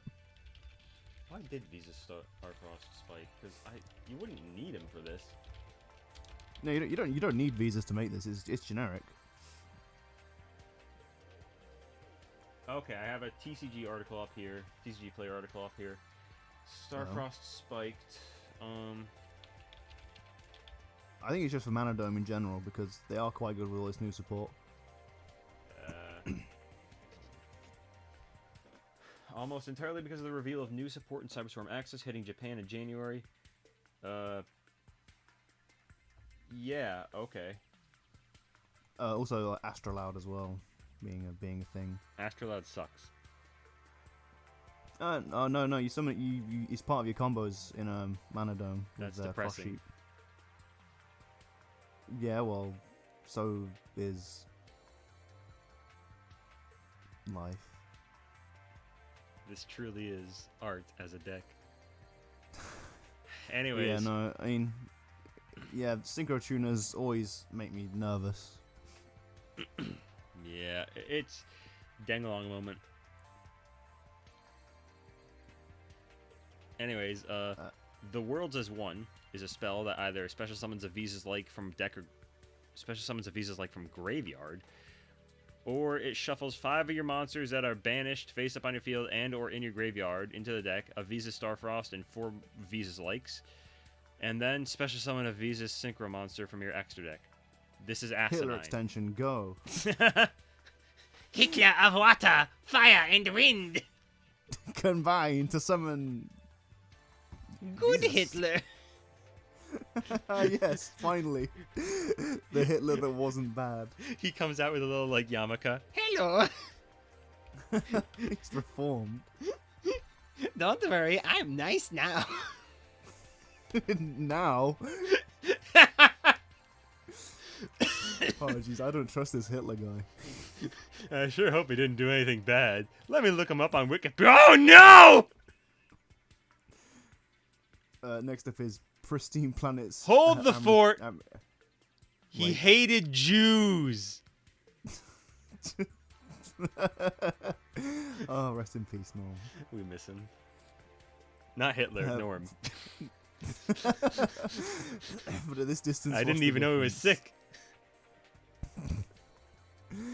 Pristine Planets Amritara. You can only activate his card. Amritara, more like am retarded. You just cannot help yourself. I really can't. If a monster you control is destroyed by card effect, activate one of these effects. You can special summon it. One tune on the field gains attack equal to half the attack of one of those monsters that was destroyed, or shuffle one of them into the deck and draw a card. Okay, let me tell you something here. This is a field spell that would activate when a monster you control is destroyed, but you need visas to already be on the field to use it. Yes. I'm failing to see what the problem is here. I fucking hate Yu-Gi-Oh! I don't hate Yu-Gi-Oh! I hate it when Yu-Gi-Oh! Does things in a weird way. I also love how none of the effects are worth it. Oh, absolutely not. Because one of the effects is literally the previous field spell. The other one is attack gain on your already really low attack tuners, barring Visas and Ritara. And the other effect is draw one. Oh, and the other one lets you recur one of the field spells you used. Oh, thank God! Oh, thank God. Nothing bad ever happens to Visas! Finally is a new world full of stars. Oh, you forgot New World Formation. New World Order. Oh, have I? Oh, wait, okay, we'll do New World Formation. Adds a Visa spell trap from your grave, or sets a Visa spell trap in your graveyard. Can reactivate that turn, and if you banish your card to shuffle 3 Visa spell traps into the deck, except this card. They really, really, really expect you to be just burning through Visa spell traps. Just I'll be burning it, all right. Every day, Visa Starfrost for 1,000 years. Visa Starfrost. You gotta shove this trap way up your ass. Why is this the second time we've made a fucking Rick and Morty reference? Hey, we're on like 2 or 3 George Lucas, 2 Rick and Morty. This is just turning out to be the worst podcast ever. Welcome to Reddit. Not for long, given how they're fucking going with their IPO API. shit. Lol, lamau, dig moment. Dig my balls. Anyway, and the final trap, New World Full of Stars. The first time a monster you control will be destroyed by battle. If you control Visas, it's not destroyed. Wow. Then during the end phase, if you control the boy, shuffle a monster from your graveyard into the deck and add it to your hand. If you control a Tuna Synchro. this sucks ass. Yeah, that's bad. I hope he died on the way back to his home planet. Fuck Visas. I have to go now. My planet needs me. No, there will never be a wind and earth planet. I am unreasonably mad. Oh wait, no, there was an earth planet. It was the dogs. Dog Hitler. Yeah, there was earth, water, fire, and then light, and no fucking wind, because having fun is banned. Even though it's barely related to the attributes anyways. Whatever. Yeah, cause the Kashtira technically weren't all fire. Yeah, they they were really varying types. took the thematic attributes, theming and just. Yeah. Anyways, Corrupted Gem of Rebellion, Snake Eyes, is a spell that puts a monster on the field in the back row. This is really interesting. It's surveillance. Yeah. Yeah, I mean they're slowly getting there with all these cards, just like one by one, just adding all the newly introduced gimmick forms of removal into the game. Like what was the last one? The one that shuffles it, Ultimate Slay. Yeah. The one that like mills from extra deck to like bounce or whatever. But now, Behemoth, the king of all wars, can be normal summoned with 1 tribute, and on summon, it recurs one of the wilds types, and he loses 700 attack. This normal summon set card is unaffected by the activated effects of special summon monsters. Once per turn, during your end phase, you can make him gain 700 attack. This is a funny card. He's the funny pack filler card. It's the kind of thing that, like, if you bring it in like a sealed format, you just slap him down and you probably like have won the game. Yeah, I mean this is the kind of pack filler I like. Just like funny shit that it's even better when it's like a reference to old shit like how did I get here? Like Behemoth, the king of all animals, like recovering from his 100 million lost battles is pretty great. he's lost the hamsters. He's lost the kangaroos. He lost to the thing that the Redditor and Yu-Gi-Oh office is named. Super nimble Mega Mega hamster. Super nimble Reddit hamster. he brushes Cheeto crumbs out of his fur, puts on his fedora. He burns you for $20 million. Anyways, Gaia Blaze, the Force of Blazing Sun, is a cool name, but it's a level 7 Pyro Synchro Fire and can attack twice if it killed something. At the end of the battle phase, you can recur dead fire monsters up to what you killed. It's interesting since it's sort of an OTK card for level 7, but I think Cyber's Quantum does its job better. I think it's shit. It's called Gaia and it has nothing to do with Gaia. Fuck you, Konami. Why do you do this? If it was shit, it would be a perfect Gaia card then. I'm not gonna pretend you not said that. I like. Leave him alone. I like Gaia. I'll leave him alone when he stops being bad. They won't stop making him bad. Blackluster Soldier moment. Any of Yu-Gi-Oh's off deck moment. Anyways, Thelamatech Kratos is a rank 8 dark spellcaster, even though he looks like a Cyberse. Each time your opponent activates a trap card or effect, or a monster effect, I believe, place a spell counter on his card. When it resolves, maximum 9. If it would be destroyed, you can detach a material from it instead. You can remove 3 spell counters from this card to apply one of these effects. Add a spell or a spellcaster effect monster from deck to hand. Special summon a spellcaster from hand or deck. This is never going off. No, not at all. Like, I can't think of any rank 8 deck that would go, am I going to play Hope Harbinger, my favorite negate? Am I going to play Machinex, maybe? Perhaps I could play no, the zombie I'm vampire. gonna play. No, I'm gonna play this guy. You have lost the duel. It just cuts to a splash screen of their 0-5 locals results. Dun dun dun. Wow, better than expected. I even lost the buy. How did he do that? Anyways, Egomorph is a quick play. At the start of the damage step, if your monster gets into a monster fight, you can either change the attacker to defense, bounce the attack target, or bounce both. It's JoJo fight art, and it sucks. Wait, so if you're attacked, you bounce your No, if a attack monster target. battles a monster. You bounce both? Yeah, you can either you either return the attack target to the hand, change the attacker to defense position, or destroy both monsters. I can see that second effect. Like, if a monster battles another monster, so you can basically use this on your turn to bounce a monster your opponent controls. That's not the worst thing in the world. I guess It doesn't target. I guess. And it goes off in the damage step where basically that's kind of sacred. I guess this is kind of like a reference to Ego Boost too, right? Yeah. Yeah, because it's because it's got the ego guy. He's got Ego Raptor. There he is. Oh, that's why it's bad. Changing the attacking monster to defense position Is funny. is funny. That's a digital bug moment right there. Morphtronic moment. Wow, I never thought I'd see a card that would take advantage of changing battle positions during the battle phase. Enemy controller, you shouldn't have. Oh, enemy controller, you really shouldn't have. Opposing mirrors in the underworld is bad, so we're just skipping it. Fusion Reinforcement is a spell that reveals a fusion monster in the extra deck and summons one of its materials from extra deck or graveyard, and it cannot attack, and it's negated until the end of your opponent's turn. What the fuck are you supposed to do with this?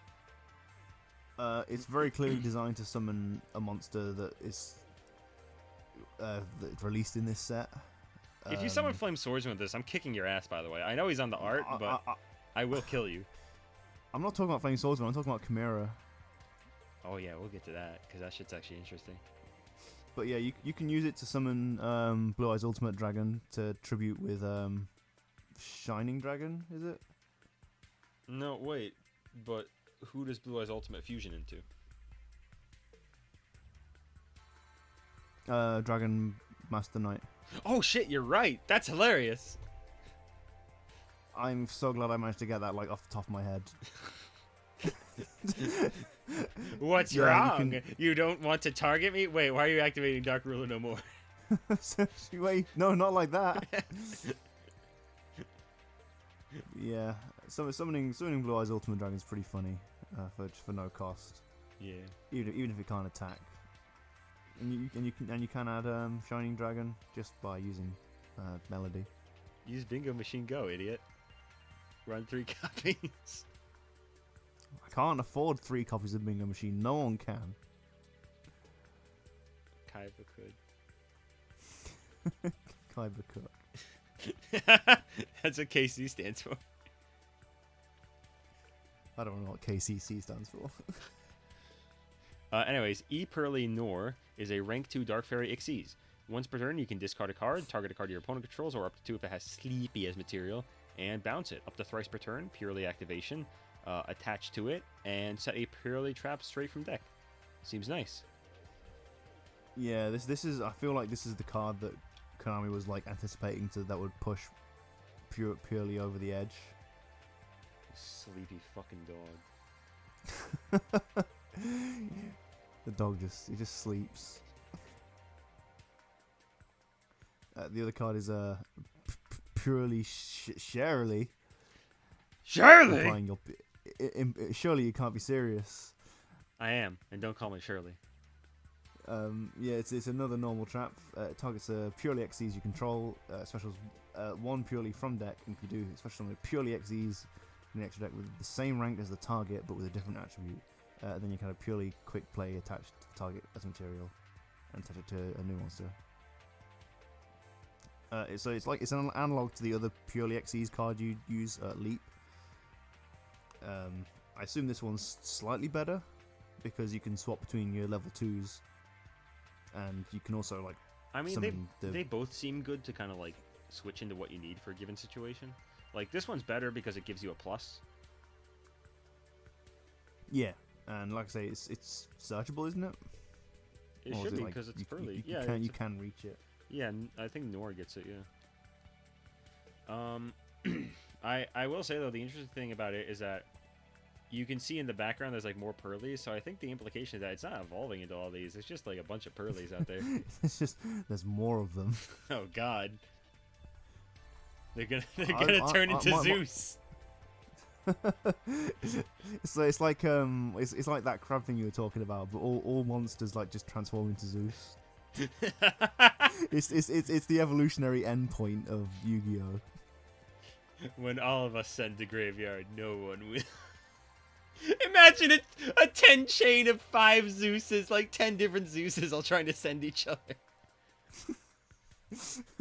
What is the end result of this chain? Everyone goes to graveyard. It's a metaphor. That's a lot of Zeus. Slap it on with the might of Zeus. I'd say this would be one of those jokes where you put in the Yu-Gi-Oh! Pro Destruction sound effect, but it sends. It's funny how the difference between the Yu-Gi-Oh! Pro Destruction sound effect and like the Sends sound destruction effect is like death in a war movie versus actually dying in war. Fucking hell. Oh God. Anyways, Arahime, the Manifested Mikanko, is a level 9 light fairy ritual and looks like Nia, which is doing something to me. You can ritual her with Kagura. If she's in hand or graveyard and you have another Mikanko in graveyard, you can equip it to a monster. During the end phase, you can bounce it and what it's equipped to. It has the standard Mikanko battle reflection. This sucks Lamau. Yeah, no, it's pretty bad. It's also pretty amazing. We'll wait till the end phase for removal. It's pretty amazing how hard Mikanko fell off. That would imply it was on something in the first place. The only thing it fell off from was the soapbox it was standing on in its cousin's backyard. Yeah, well, it was almost like the best of all three. I hope they fail their entrance exams. Wow, really? You have failed the Shrine Maiden entrance exam. No bukkake for you. Ah. Go home and get a normal job. Oh, God. Anyways, Mikanko Spiriting Away is a normal trap that targets a monster your opponent controls, equips it to your Mikanko, and if a ritual is on the field, burn opponent for 500 for each equip. You can banish it from graveyard to revive a banished or summon an in-hand Mikanko. It's neat. Yeah, I mean, it's kind of like slowly building the idea that it's actually supposed to be a control deck. Control these nuts. Okay. That really didn't work, did it? It didn't land how you wanted. I want to have sex with Arahime. That's the point. You can't have sex with spooky ghosts and or yokai Why not? because they're not real, unfortunately. That one guy fucked the fucking Futakuchi Onna. That was a Yukio. Dan Aykroyd in Ghostbusters. Bill Murray. He's screwing the ghosts. It's a movie. Heat of the Fire Channeler. It's a level 5 spellcaster, and it does the other things that are level 5 channelers. That when you discard, you add like a fire monster. They all have very subtle differences in the way that they search. Let me spell channeler in Yu-Gi-Oh! Pro so I can see my point. Okay, so channel with 2 ends. Yeah. TV channel. So Ausa adds an earth monster from your deck to your hand with 1850 or less attack, whose original type is the same as one of the discarded. So Ausa is very specific. Wind, just as long as the monster has 1500 or less defense and is wind, that's good. Hita is very interesting because you can discard her and a fire monster to add a fire monster with higher attack than the other discarded monster from your deck to your hand, and a fire effect locks you. And when your fire monster is for by battle, you can special summon this card. Don't do that. But the point is, she has some fucking amazing synergy with the decks in the fire set. Volcanics especially, because guess who has 100 attack and recurs? I'm gonna do this until you stop talking about volcanics. Alright, Phantom Beasts, baby! Yeah, they wanted this so hard. They invented a new type. I mean, the new type confuses me, but I appreciate the Gazelle support. It's technically not a new type. It's a type from a GBA game. But you know, That's pretty cool. small details. Yeah, no, that's wicked. It's like not retrofitting, but like I don't know what's the correct term.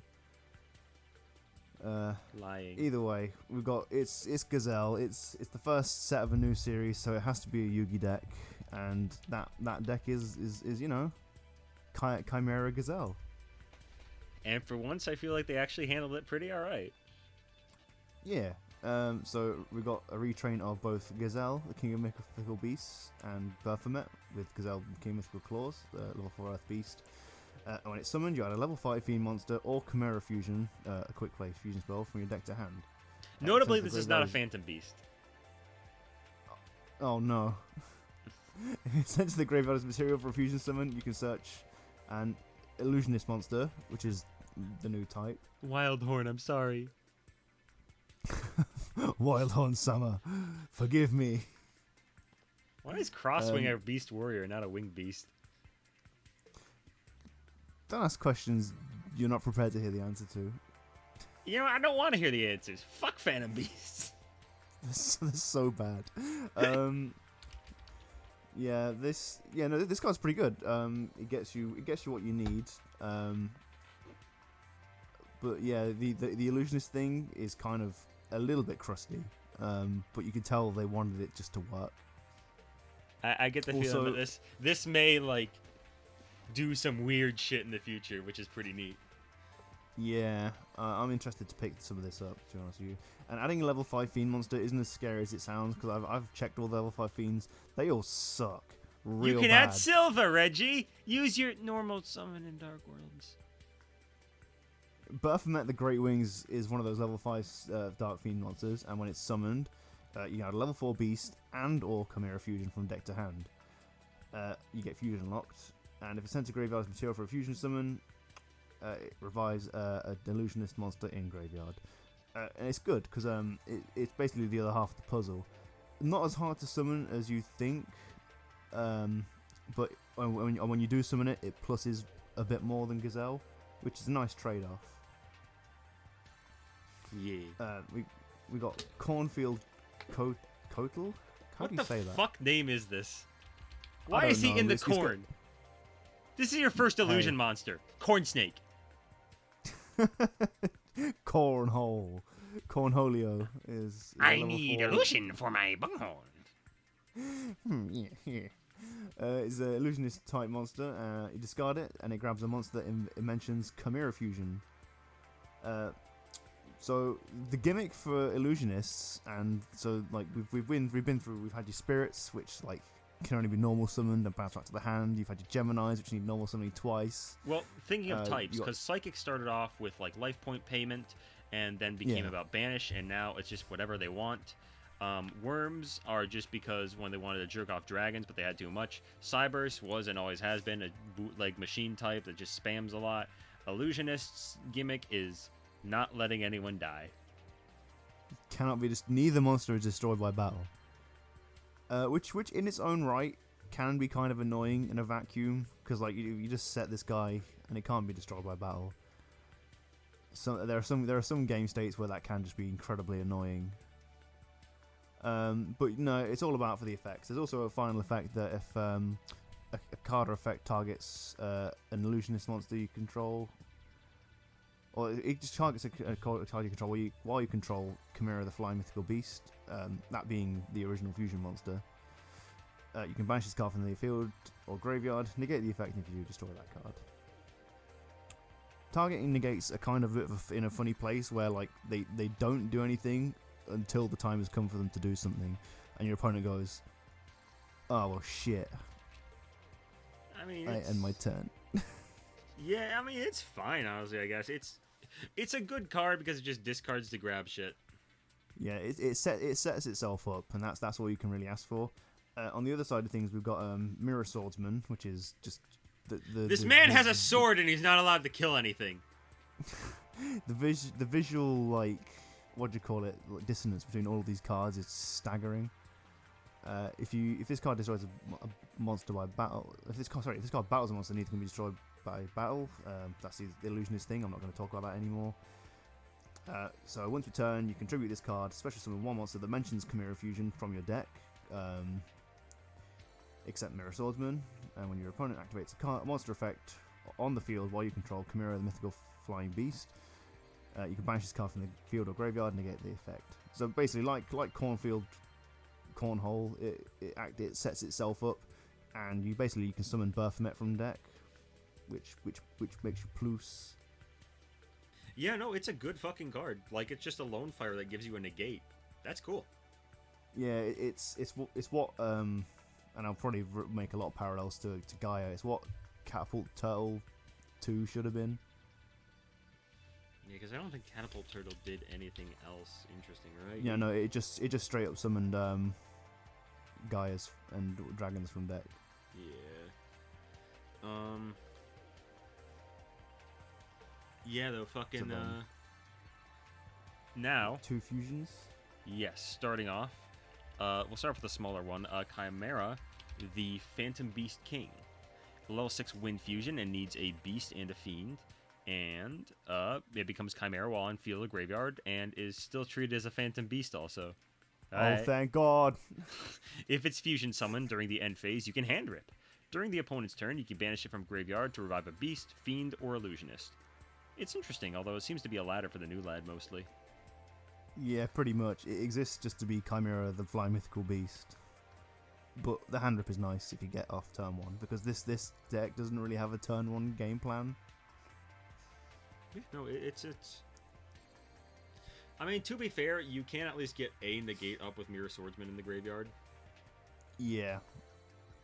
And you actually synchronize it works quite well with Branded as well. Don't say that. So you can just like sit on a Mirror Jade and this thing.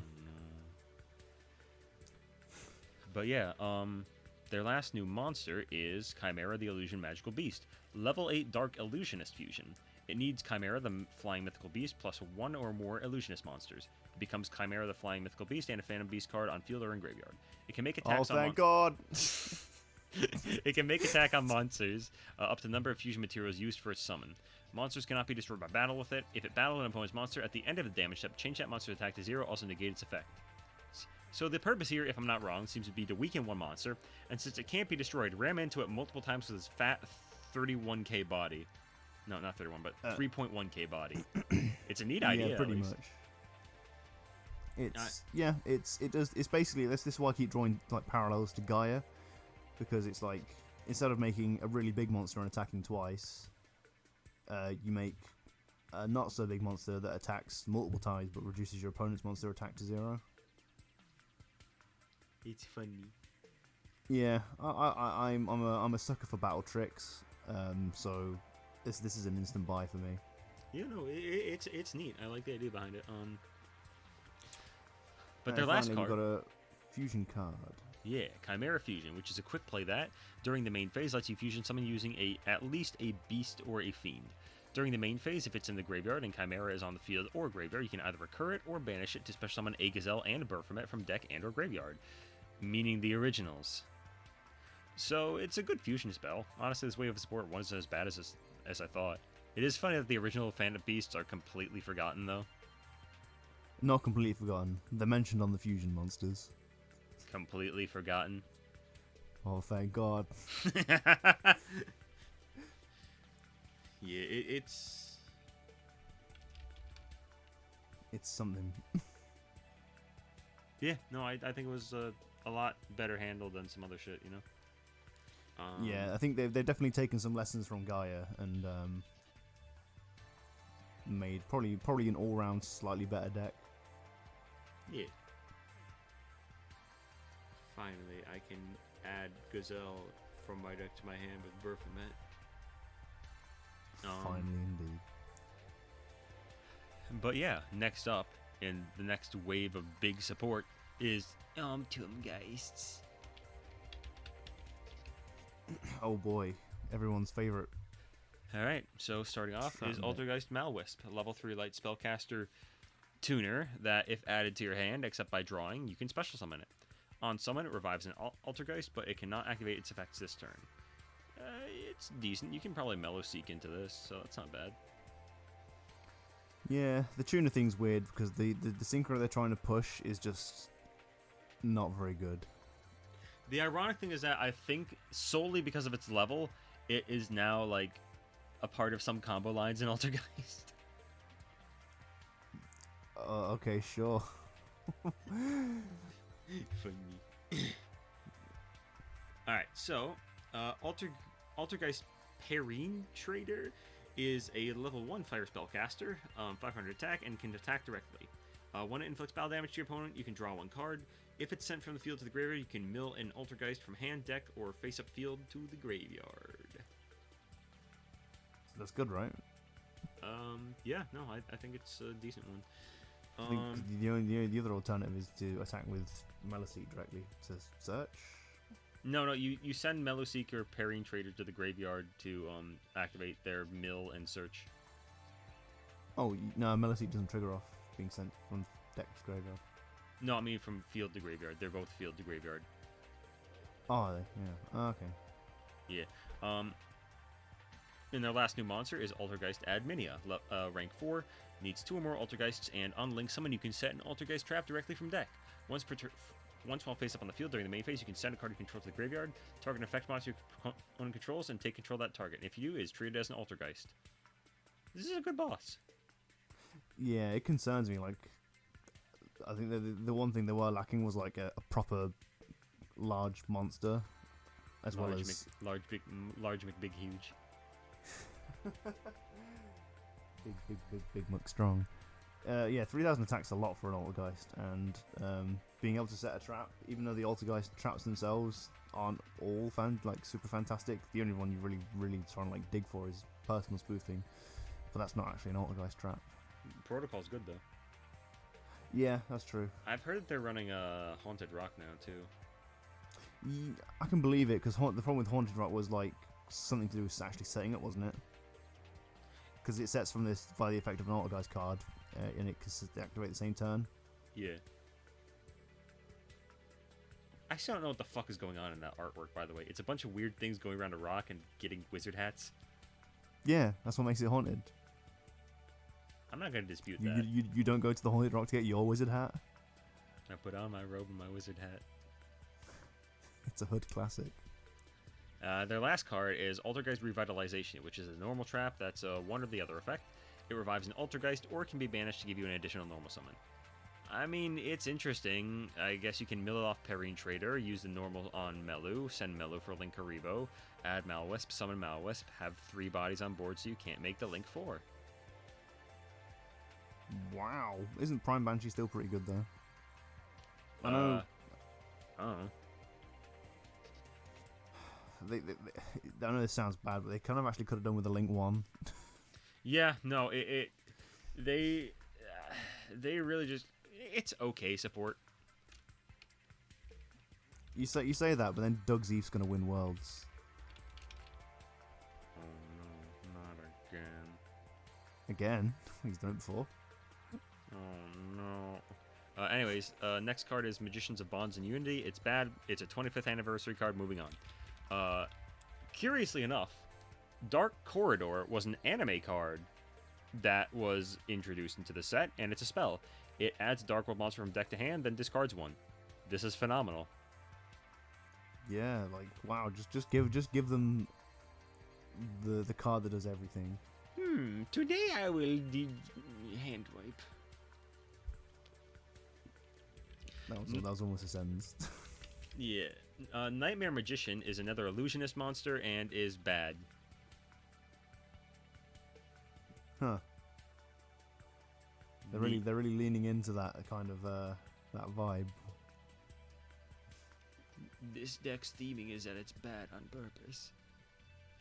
I wish they'd stop doing that. Like, there's nothing wrong with like decks not being good, but being bad on purpose is like a crime I cannot ignore. Nemerelia comes to mind, where it's like, why are you doing this to me?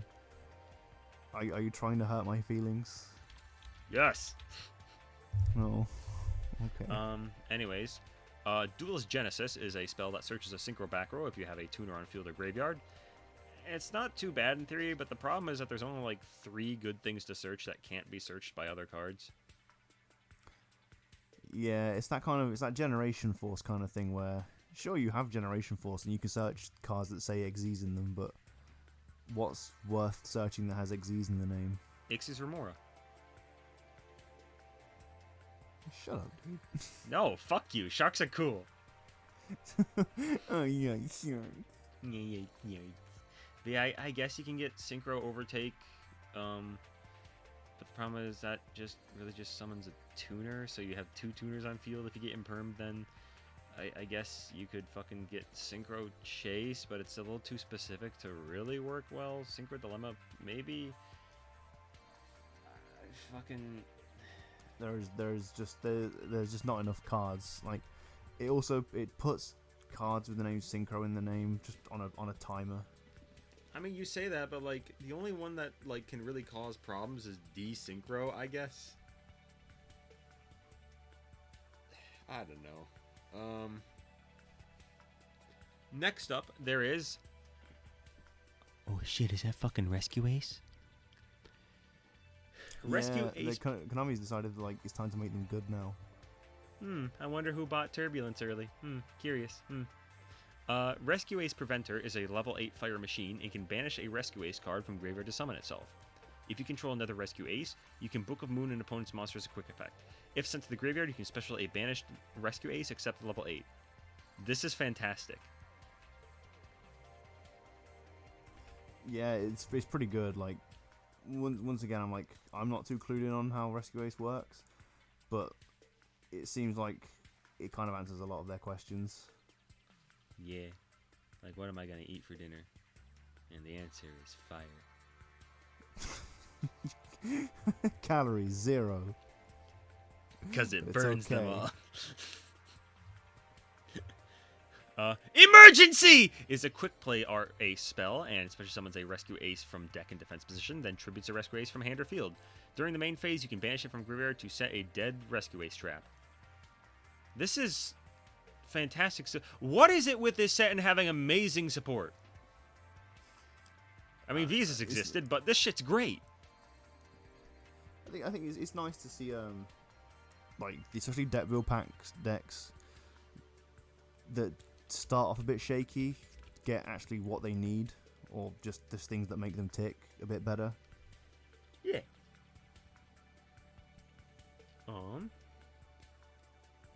But aside from that, it's mostly just like a few weird one-off cards like fucking Aqua Round, Pod of Greed, Click and Echo, Agnimal Candle, Little Opposite, fucking Kiribon, which is just a bad Nibiru, but it's a cute girl, so I want to fuck her. And then there's a few that are kind of interesting, like, I'll just lump them down. Like, Aruka the Magic Star is a level 4 wind beast.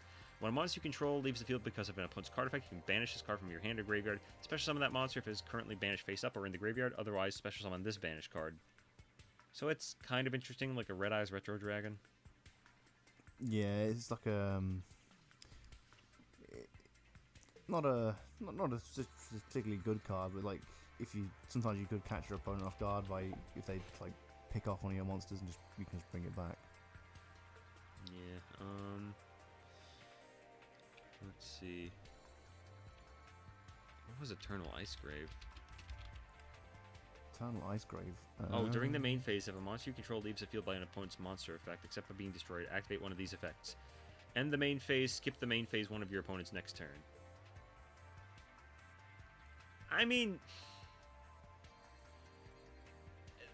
this seems more funny than it is good. Like, the problem is skipping your opponent's next main phase one when they've already got a board up and have killed you is they're just going to go straight to battle phase and beat your ass anyways.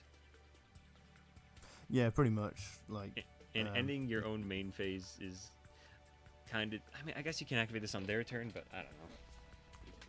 Oh, would it cancel their main phase? Yeah, you can. It's just during the main phase, so you can end the main phase and just go to battle phase. But I don't know. Maybe yeah, turn skip is such a weird, like, when I say turn skip, phase skip in particular is such a strange strategy. It is, yeah.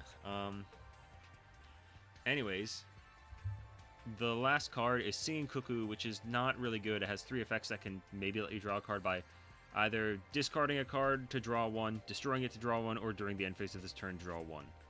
And I mostly bring this up because it's a very interesting reference to Japanese mythology. That is, there were 3 Japanese leaders, including Oda Nobunaga, I believe, and they had each talked about the ways that they would get a sparrow to sing. And I believe Nobunaga said he would kill him if he didn't. Another general said that he would threaten him to, and the last one just said that he would wait until he did. Damn, Nobunaga, you fucked up. I mean, yeah, I don't really know a whole lot about Japanese history, so I can't really make any comment on the man. How else do you think he unified the 3 kingdoms? I don't even know that, man. I'm pulling like references out my ass. I don't know what Nobunaga actually did. I know there was some romance involved, so I'm gonna assume he kissed them all to victory. This is much nicer than war. Don't you agree? Anyways, Wild Saviors. Oh, we discussed these being in TCG. Did we not? Oh, we didn't get around to these because they hadn't all been released at the time of the last podcast. But we're still gonna let's talk about Vanquish, the fighting game deck, and also Vanquish 7 ultra rares. Oh no, we spoke about Nouvelle. I believe we did because I believe. Yeah, you did the voice. Yeah. Yeah, no, it's because it's just Vanquish Soul we didn't do. I'm reading through these notes now. Yeah, it's just Vanquish Soul. Yeah, so as you can tell, all of these are fucking ultra rare. So poggers. So starting off, Vanquish Soul Raisin, whatever, is a level 4 fire warrior that can't have both of its effects used in the same chain. On summon, grab a non-warrior Vanquish Soul. As a quick effect, you can reveal attributes. Revealing Fire gives it Destruction Effect Protection. Fire and Dark pops all other monsters in its columns. It's an interesting start given that columns only factor into one other card, but it is an interesting representation of a fighting game 1v1. I guess. Like, as someone who plays fighting games, I have no point of reference for what any of these effects do in regards to fighting games. So a lot of it you'll see as it goes on, but a lot of it is things like the stage select screen, swapping out characters, burst meters, signature moves, all that shit. I would also like to admit that I'm yet to read these cards, so it's okay. I'll read them for you, big boy. I can't afford them, so I don't care. Me too. Anyways, Vanquish Soul Pantera is a level 4 Earth Beast Warrior, and if you control no monsters in the main monster zone, you can special summon her. As a quick effect, you can reveal attributes. Earth gives its battle protection. Earth and Fire pops all back row in its columns. As you can see, most of the one attribute effects tend to suck. The 2 attribute ones are generally fine. Not too great, but fine. And the columns aren't quite as limiting as you'd think, because a lot of these can, like, kind of bounce out with one another. Which is like supposed to be like the Marvel vs. Capcom fucking call-in, like, Chris, give me the egg. Oh, I'm not a fan of versus fighters. Well, it's called VS, so... All fighting games are VS. What are you talking about? It's like VS mode is like the mode for fighting games. Virgin Souls. It's true. That's what it stands for. Anyways, Vanquish Soul Heavy Burger. Reminder, they're keeping that the TCG? Yes. And also, I should note, God. he's in the same set as Hungry Burger, so don't get him confused. Hungry Soul. I put the wrong monster in my deck! DQ'd from Nationals. Kill him! Kill him now. As a quick effect during the main phase, you can bounce a non-machine Vanquish Soul to summon it. Quick effect to reveal, Dark is draw 1, Earth and Fire is 1500 damage. Here they made the one attribute worth reusing, and he may seem underwhelming, but there's a certain combo you can do with this Grapply Boy pretty easy. And again, it is nice that he bounces stuff, so the deck has some resilience to impermanence. Alright, Vanquish Soul Dr. Madlove is a level 4 Dark Fiend, has 2k defense and the ability to make fan artists come themselves. On summon, it grabs a Vanquish Soul back row. Quick effect reveal, Dark makes a monster lose 500 stat, Dark and Earth bounces the monster on field with the lowest defense. I don't know if this effect is a reference to something, but it's blows. She searches his back row though, so don't complain. Isn't Dr. Madlove like a Doctor Strangelove thing? Isn't that more he rides the bomb onto the beatniks? Okay, the beatniks thing was a Simpsons invention. Do not ride the bomb. The Simpsons thing was a the beatniks thing was a Simpsons invention. That was not. A man did ride a bomb, but like that's not the. It's not the point. Anyways, Vanquish Soul Pluton HG, aka the only monster that's not ultra rare, is a level 6 fire zombie, no stat line. During the opponent's turn, if you have no main monster zones or only Vanquish Soul monsters, you can special summon it. And quick effect reveal has it gain 3000 defense for a fire and 3000 attack for a dark and an earth. Jesus. That is a monster. Yeah, it's a monster of a turd. Anyways, Vanquish Soul Kaiser Varius is an Earth Dragon, level 8. During the main phase, you can bounce a non-dragon Vanquish Soul to special it as a quickie, and you can reveal 1 Earth to make it a towers, and 1 of each attribute to pop 1 card. I feel like those got reversed. No, like towers monsters are in right now, so you know. But yeah, their last monster is Rock of Vanquisher, which is a Link 1 Dark Rock and is a stage select. That's pretty neat. It cannot be used as Link material, and while you control a Vanquish Soul, your opponent can only target your strongest monsters! During the main phase as a quick effect, either special Vanquish Soul from hand or recur 1 from the graveyard. It's good. It allows you to build up advantage on later turns and is needed for a combo. Vanquish Soul Dust Devil is a quick play. Changes the battle position of Vanquish Soul and Book of Moon non-targeting Book of Moon's non-targeting a monster your opponent controls up to your number of Vanquish Souls. It's good disruption. Vanquish Soul Continue is it's the fucking continue screen on like an arcade fighter, and it's a quick play where Pluton is in his natural state of getting his ass beat, and it pays 500 life points to revive or recur a Vanquish Soul in defense position. it's good, and it's a cute reference to where the life points is putting in a token. I like that.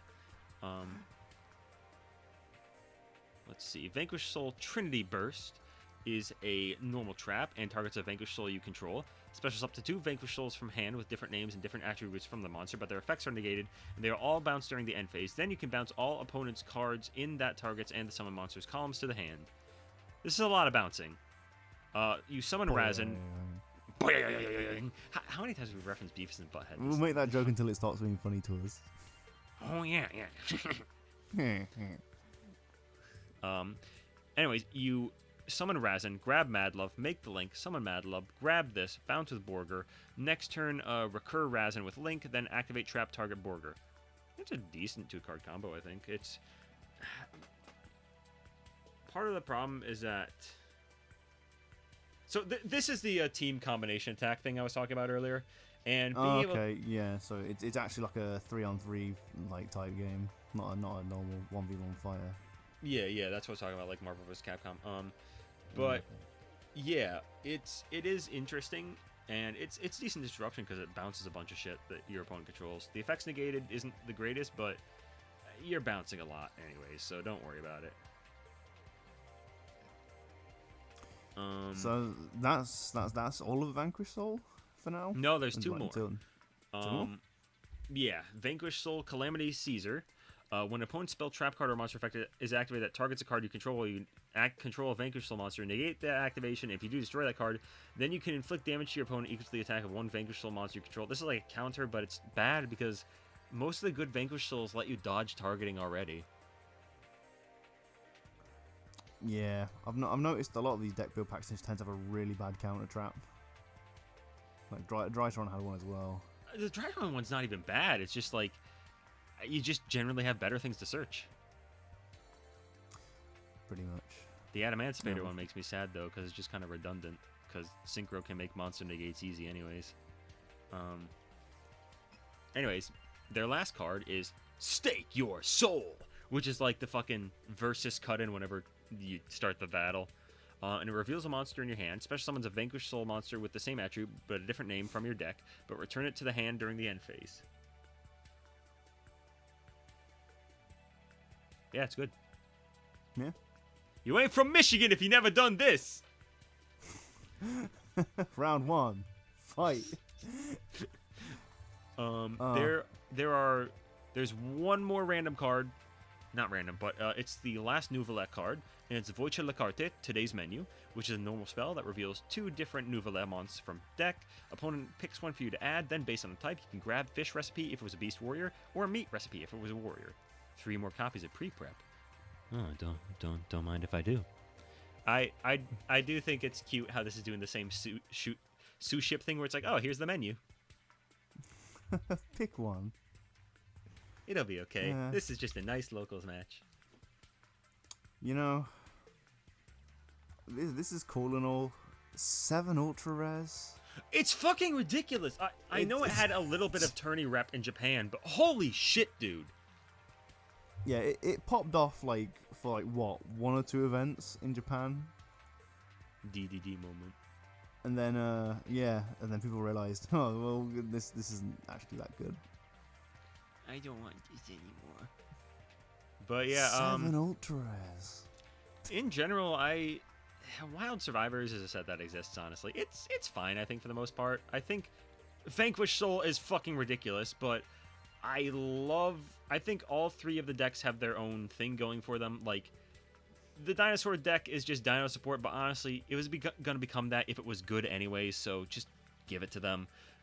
Nouvelle is really fun and really fucking cool, and Vanquish Soul is a neat concept and has a lot of soul brimming from it, but man, those ultras. 7 ultra rares.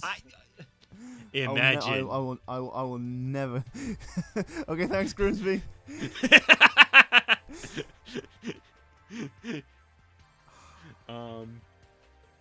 But yeah. But now, the next set announced in Japan. Age of Overlord.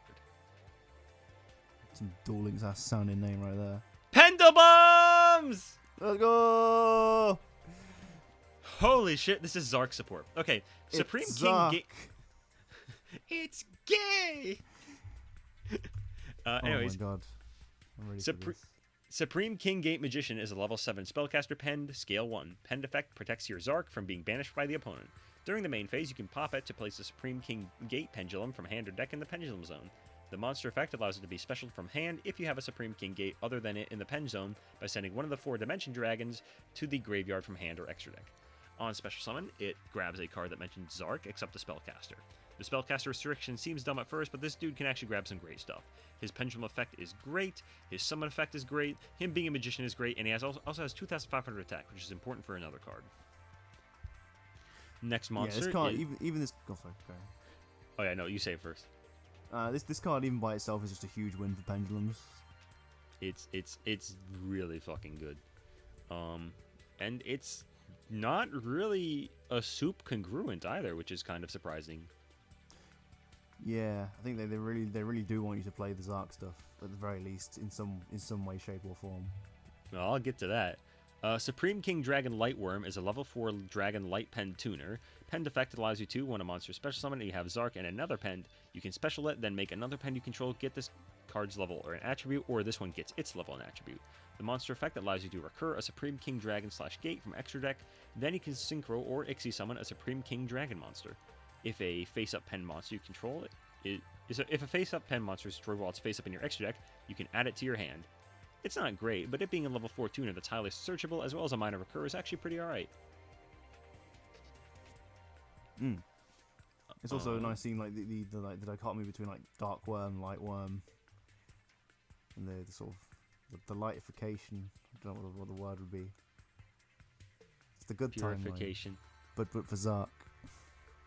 Zark, but he's like doing okay now. This is the true end. This is the true ending to Arc 5. Happiness. Post crack addict Zark. Okay, this is the fucking name I was talking about earlier. That's just like fucking insane. Supreme Celestial King Odd Eyes Arc Ray Dragon is a Dragon Pendulum Fusion mouthful, scale 13, level 12, light. Pendulum effect: if you have 2 cards in the Pendulum Zones, you can special summon this card. Then you can shuffle a card in Pendulum Zone into the deck, and if it returned to your extra deck, you can special summon it, ignoring summoning conditions. The monster effect needs 4 dragons with the Dimension Dragon extra deck types to be summoned. It must be either fusion summoned or summoned by tributing a Dark Zark. Dark Zark. If special summoned from the extra deck, you can put a Pendulum monster from your deck in the Pendulum Zone. Well, what the fuck is it with decks that make like a huge fucking boss monster that doesn't actually do much? But Beyond the Pendulum does what this shithead tries to do, and you will not be summoning Zark on your turn. I will tell you that. Then what do you play the trap for? I'm getting to that, don't worry. Also, I said on your turn, jackass. Oh. But the trap. Pendulum Evolution is a continuous spell that shuffles a Pendulum monster from hand into the deck as cost to add a Pendulum monster with a different name and 2,500 attack. Astrograph, baby. If you special summoned a face-down Pendulum monster from the extra deck this turn, you can get an additional Pendulum summon. That's not happening. You can let a Zark you control attack all opponent's monsters once each. The first effect grabs Astrograph and some other fun things like Messiah, and the second effect generally won't go off. Not a lot of good Pendulum extra deck monsters. The third effect is fine, but really you just run this for a free Astrograph. Yeah, it does strike me as like just a complete one-off. Otherwise, it sort of clashes with other search cards in the deck. Yeah. Speaking of search cards, Lightwing, it is a good one-off, believe me, because you can search it with a lot of shit. But the Lightwing Dragon is a quick play that during the main phase grabs the Supreme King Dragon or Gate Pendulum monster from deck, and if you control Zark, you can special summon it instead. It's more consistency. It's good. Yeah, I mean, would it have been also better if it just dumped Darkworm instead of adding it to hand? Because you're never going to add a Supreme King Gate that isn't Magician. Shut up. Well, I mean, there are some cases where you'll want to add 0, honestly. I mean, you don't need to search any of the Supreme King Gate, as in the machines, because they just end up in your hand normally by drawing them in your opening hand. Oh yeah. Oh, I wish it didn't.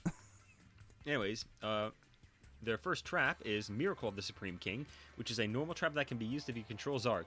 It can pop a Zark you control to special summon an Odd Eyes Pendulum or a Light Zark from deck or extra deck, ignoring the summoning conditions. It can place a face-up Pendulum from extra deck in the Pendulum Zone. It can set a quick play directly from deck. It does one of those 3 things, and is not as good as it appears. Being a trap means the quick play set is too slow since it cannot be activated. Floating into the Light Zark isn't good, especially since the way to get to Zark is through another trap you will most likely want to search instead of this. You can float into the Ritual Odd Eyes, I guess, but that's the most interaction it can give you. Placing a Pendulum from your extra deck in your Pendulum Zone is fucking lame. This is not great, the artwork's not that great, but I do kind of appreciate how, like, it's just showing, Zark's happy now, guys! Genocide averted. Phew! I also love the idea of like popping your own Zark to summon Odd Eyes Pendulum Dragon. No, I don't want to be a ritual! Blue go boo. You could summon Odd Eyes Pendulum Dragon. But why? Why would you do that? Why would you do any of that? I guess it puts Zark in your scales so it activates his floodgate. Oh yeah, Zark does have a pendulum effect. What is Zark's pendulum effect? That's the floodgate. Yeah, your opponent's Fusion, Synchro, and Ixies cannot activate their effects. And when your opponent adds a card from main deck to your opponent's hand, you can pop that card. That's kind of funny. I'll let it slide. It's a good pendulum effect. Like, Zark himself is kind of weird, and this last card really puts this whole thing into perspective. Soul of the Supreme Celestial King is a normal trap that tributes a Spellcaster Pendulum with 2,500 original attack. Infusion summons Zark, banishing the materials from anywhere, but if you didn't banish one of each of the Dimension Dragon names, its effects are negated. This is fucking amazing. It gives you a quick play nuke that you can search with Supreme King Gate Magician. I was kind of down on the support at first, but it's really weirdly intuitive and works really well, and it makes Zark have a place in the deck for once. Zark and Pen Mags were one of the decks that I got back into the game with, so it's really fucking nice seeing all the support not only hold together really well, but actually make Zark himself pretty useful. Yeah, Konami's doing a lot of like cleanup on some of their old boss monsters by making them fucking playable. Well, yeah, no, I think it's weird that the new Zark is just fucking bad. Like, don't run it because it's too much work and you're not summoning Zark on your turn, but the new Zark is, like, the old Zark is playable now. Like, having a quick play nuke that your opponent cannot target or destroy is fucking funny. I mean, as long as it's just Zark that it has that effect and no other monsters in the game, it's kind of reasonable. Yeah, I like Zark. He's neat. I also just think he's neat. I also just think like fusion pendulums look really nice. Well, that's all we've got for Age of Overlord at the minute. There'll be some more reveals probably in the coming months. Probably tomorrow when we finished uploading. Oh. Anyways, Duelist of Bakuretsu! Battling Boxer! Yeah! Get fucked, Flame Swordsman. Kill yourself. You're just so mean-spirited towards Flame Swordsman. I don't. Well, how could I not be? No. How could you be? He showed up to kill some dinosaurs and then he got his ass beat by Red Eyes. Red Eyes, Reggie. I mean, you win some, you lose some. He lost all. So did I. And I can Anyways. relate. Battling Boxer Uppercutter is a level 4 Fire Warrior like almost all of his pals, and on summon he can search a Battling Boxer monster or a counter trap. One or the other effect, and the other effect is that if it's sent to the graveyard, you can either special another dead Battling Boxer or set a dead counter trap. This is nice, although his search pool for traps kind of sucks, but oh hey, does he have a 200 defense? Hey, a Flamville counter. How do you feel about this? It's just nice to be playable. I genuinely do have to say, I love that he has 200 defense just so he can do that. That is such a fun interaction. Yeah, Konami loves just to like do that with fire monsters every now and then. It's like, just slap 200 defense on it. No one will actually like do what we think we're gonna do with it. Yeah. The next one is Battling Boxer Chief Second, who can special summon himself if the opponent declares an attack and you have a fire and/or warrior. It negates the attack, banishes a monster on field until end phase. During the main phase, you can normal an additional Battling Boxer. It's a good card, although it does give the deck a crippling weakness to Imperm. The first effect is bad, but it's also kind of cute for being like the coach who refreshes the boxers when the bell rings. Like the bell just rings, it's like, all right, champ, you gotta go up and get him. Sir, it's Boral Sword. Don't talk guff to me. Yeah, like the crippling weakness to Imperm thing is kind of a big deal because a lot of these Exil decks tend to have it. You're like, I'll just normal summon this monster, which is a starter and extender. I've been Imperm. I end my turn. I think Utopian Sharks aren't as bad about it, but it is still a thing that you have to watch out for. Battling Boxer Promoter is stylin', and he locks you into Battling Boxers if he uses effects. No Infernobles. If the opponent controls a monster, you can special summon him. You can tribute him to special summon 2 different Battling Boxers from deck, and you can banish it from graveyard to increase or decrease all Battling Box levels by 1. It's a good card. It's like that one Bujin card they got a while ago. Good stuff. And again, it's kind of cute how he's like the promoter. It's like, in this corner is just stupid gay idiot. In our corner is the cool gay idiot. Now watch them kiss. This is what you wanted, right? Yeah! Oh, you said kickboxing. I thought you meant kissboxing. Ratings are still coming in. It doesn't matter. Now their first new rank is the rank 5, number C79, Battling Boxer Commander Caesar. He needs 3 lads to be made and gains 200 attack for each material. He has a soft once per turn, special summon negate by detaching 2 materials. It has the original number 79 when an attack is declared involving 2 monsters, one of which is a Battling Boxer. You can mill or pitch a Battling Boxer to make that monster this card's material. It's very fucking funny, but if it's playable, will depend on if they get a rank up magic spell. Won't it, Reggie? Don't. Let's get... You know what? I'll get to that one last still. Okay, Battling Boxer King Dempsey is a rank 4 and on special can search a level 4 or lower fire warrior or a Battling Boxer back row. Too bad you Battling Boxer yourself, lock yourself with a promoter, and it either grabs it or mills it. You can detach a material from an Ixies as a quick effect to give your Battling Boxers targeting protection this turn. It's a good card. Yeah. Battling Boxer Cross Counter is a counter trap that negates a monster effect by destroying a Battling Boxer or number. Then you can special summon a Battling Boxer from your extra deck with a different name than what was destroyed and make this material. It's good. It's one of your better ways to float into number C79, but What's that about C79? Seventh Force is a quick play and not a Battling Boxer card that during the battle phase, if a monster is destroyed, you can target a dead number and special a number C with its type and rank up. And if it's an over 100, add one of the Baryon or 7th or rank up quick plays. This is a hell of a way to end the fucking lineup, and it infuriates me. Literally, all you had to do was give them a named rank up, and you did this. It's Baryon support, you know, because he's a Baryon. Oh my god, that turned out so well the last time they did it. Oh, you love to see it. You have to rely on a hard drawing 7th Ascension to rank up into this dude in this deck. That is so fucking stupid. You could use the counter trap is like your most reliable way of getting to him, and even then, that means the opponent can play around it pretty easily, which is just fucking ridiculous. Yeah, way to sort of drop the ball at the last minute. I'm going to assume that when they come out with like the extra support in the follow-up set, like main set or whatever. Oh, they don't for fucking Legendary Duelists. No, do they not? I swear they did. No, you're thinking of they pick and choose when they do it. They generally don't know.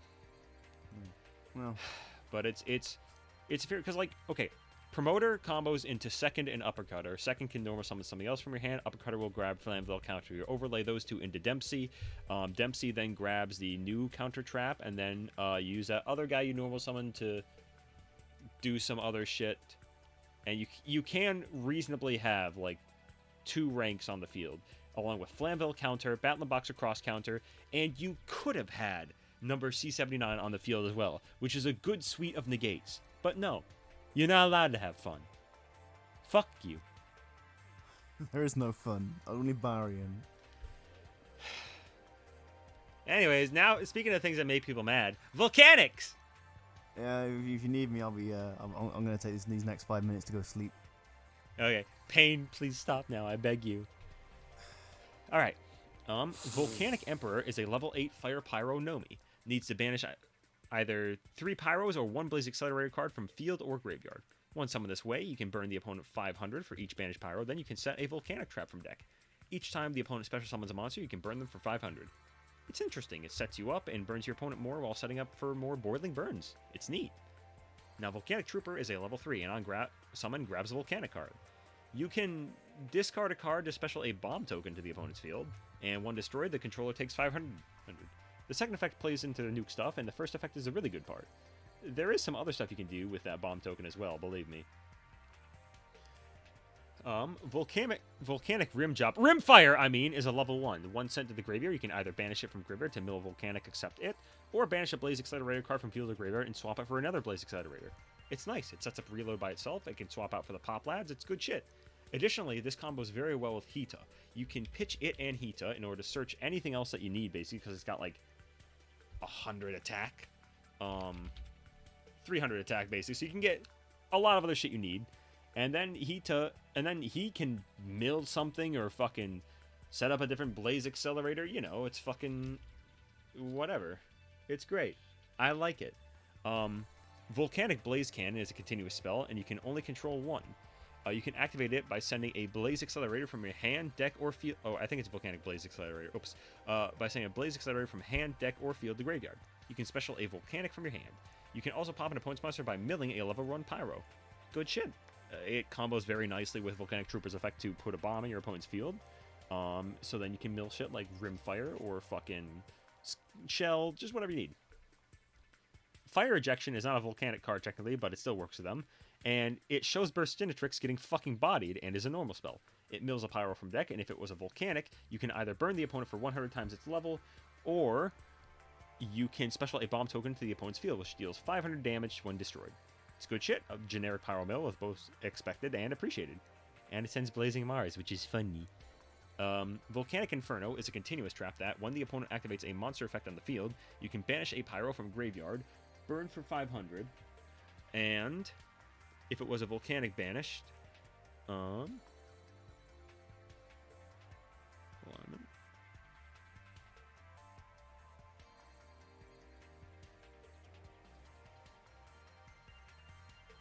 Sorry.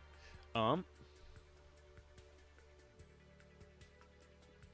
me try that again. I lost my place. I'm sorry. Volcanic Inferno is a continuous trap that, when the opponent activates a monster effect on the field, you can banish a Pyro from graveyard, burn for 500, and if it was a Volcanic that was banished, negate the effect. During the end phase, you can shuffle back 2 dead or banished Volcanics. It's a great card to set off a new lad and helps you with the grind game. And their last card is Volcanic Emission. It either searches or adds a Volcanic from deck, ignoring summoning conditions, and bounces it during the end phase, or targets a Pyro and burns your opponent for its original attack, but halves the damage if you controlled it.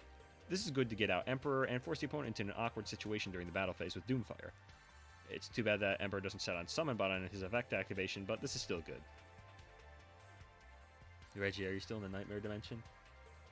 Is it over? Yes. Okay, I'm back. You no longer fear. You no longer need fear, believe me. Oh, it's fine. They bore me to sleep. I hate them so much. Anyway, speaking of things I hate, Salamangreat. Yeah. Holy shit, the support is bad. It's not. It's bad by sheer virtue of like Salamangreat's already being a kind of good deck, and this just not being what they need in almost any capacity. Yeah, let's start off with Salamangreat Weasel, which is spelled wrong.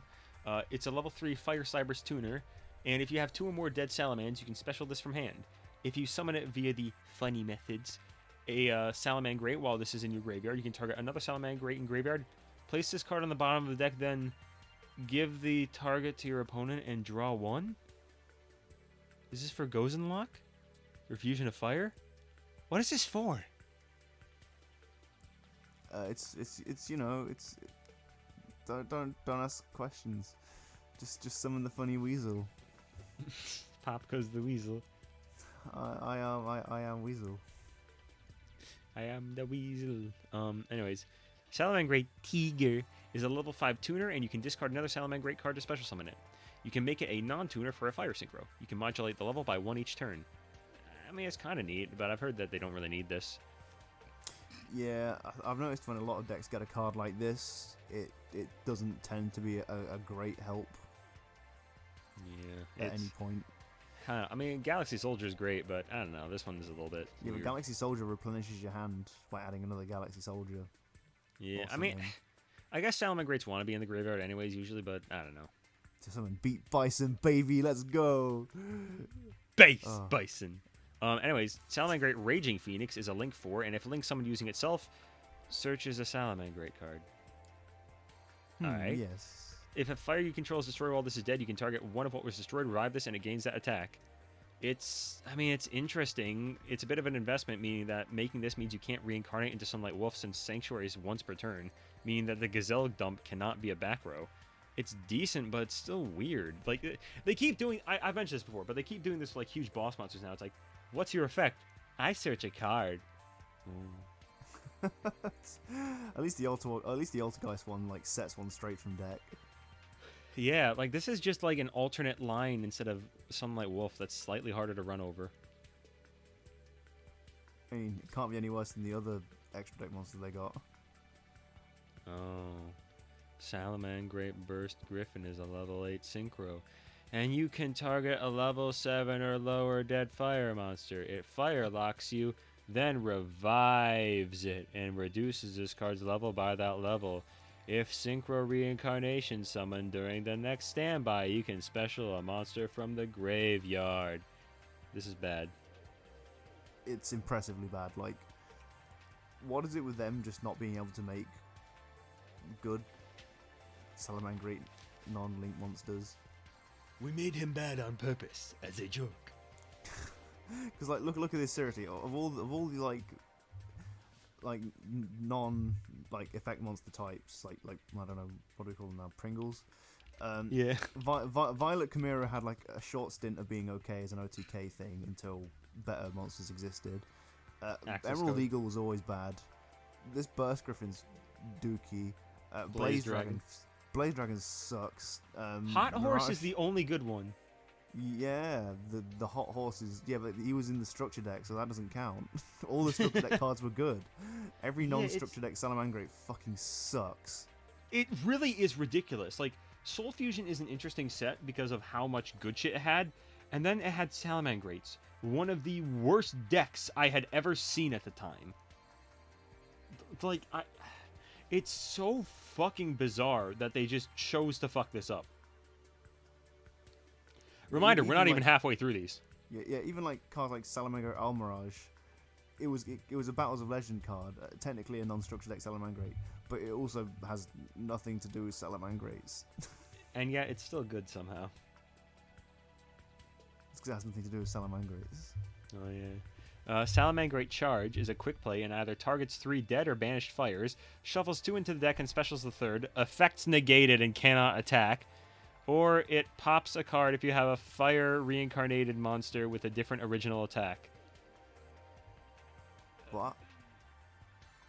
I'm not even going to dignify this. Salamangreat Revive is a trap that revives a dead fire. You can banish it from graveyard to shuffle a Salamangreat that shares a name with something you control in graveyard and give its attack to the on-fielder.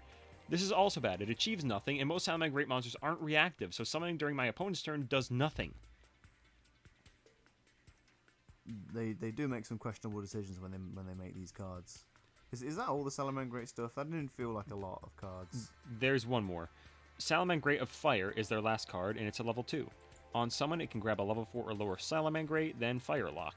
At the start of the damage step, if your Cybers battles, you can banish this to make it self-destruct because it is Egnister Achichi. Fuck you. I activated Chi-Chi on myself. Commit a Chi-Chi. It seems like a good card, but I've actually heard Salamangreat players kind of hate this wave because it blocks you off from using Dweller and Access Code. No, my actually good cards. I mean, I'll still play it because it kind of simplifies it. Like, all it did is slightly simplify the line to the same end board, except instead of a Link 2, you're ending on a Link 4. This is depressing fucking support. I like Salamangreats. We all know Bagusta is the best Salamangreat card anyway. It is, but, like, could you not have given them a boss monster that fucking does something? Could you not have given them better ways to get to Gazelle? Could you not have given them more extra deck options that did things aside from standby phase summon? I do the same thing again is my battle plan. This is genuinely the worst support I've seen all year. Ooh, I don't know. That Nimblera is coming quite close. Nemeluria has charm. This is awful. He is no longer important. We do not have to say bye Soulburner anymore. Don't. It's fucking...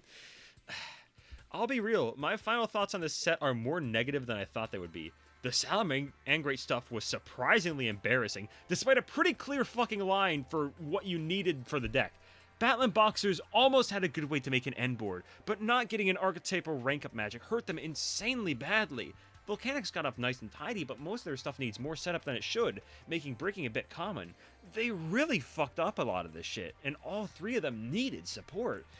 It's baffling to me.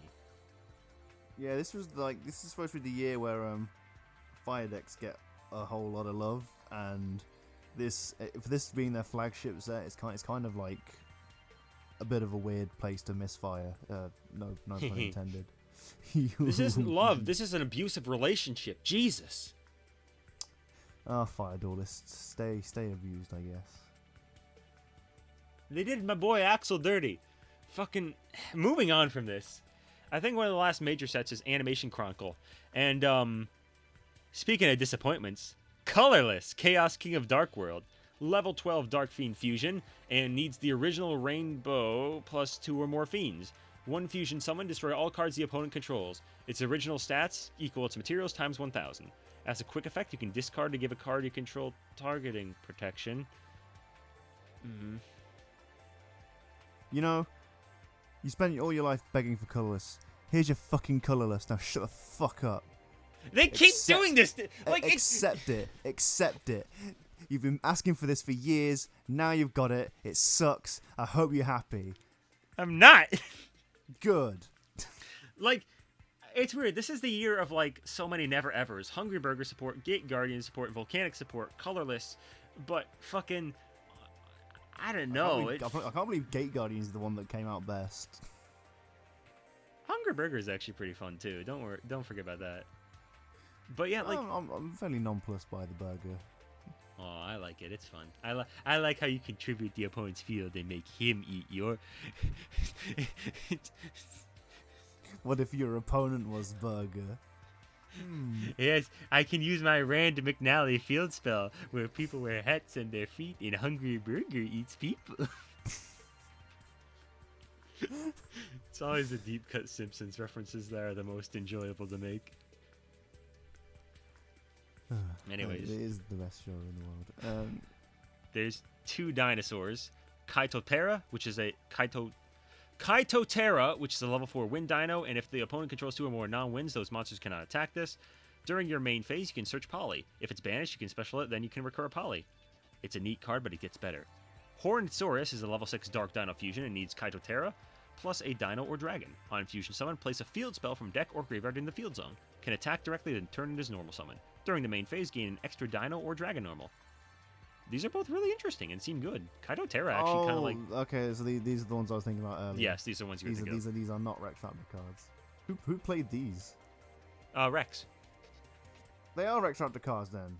I've been duped.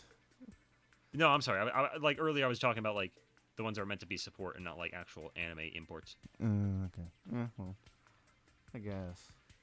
I might skip through a lot of these because these sets are always full of shit, and honestly, I just... Yeah, you complained about it last time we had to talk about this set. Yeah, because there's shit like fucking Combat Wheel, which is the worst fight.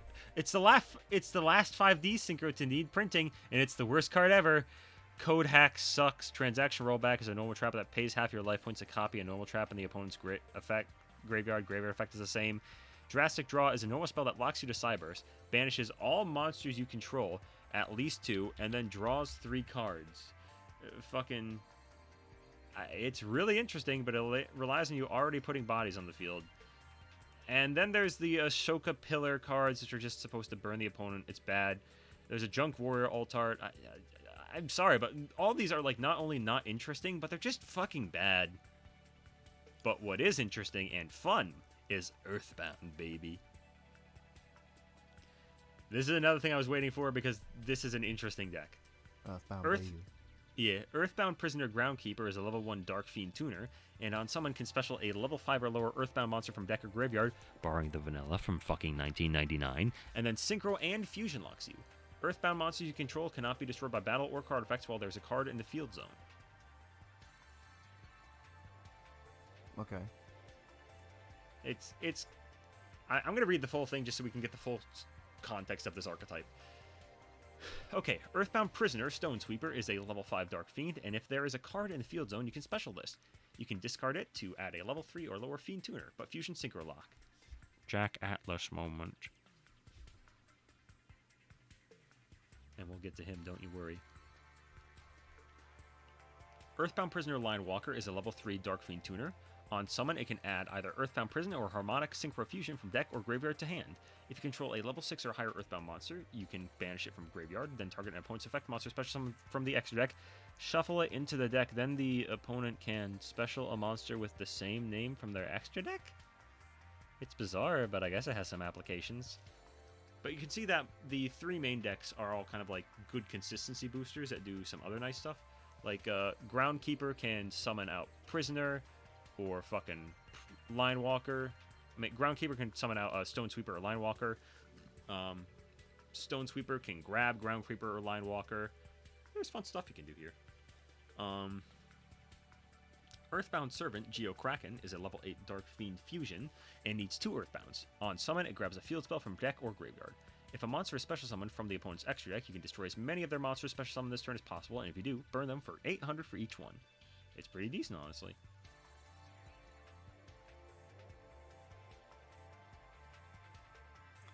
Reggie, are you still among? Oh. I'm still with you. I'm reading these because I've not had a proper chance to sort of sit down with these in particular. Yeah. I'm assuming this is the stuff that involves Miracle Synchro Fusion.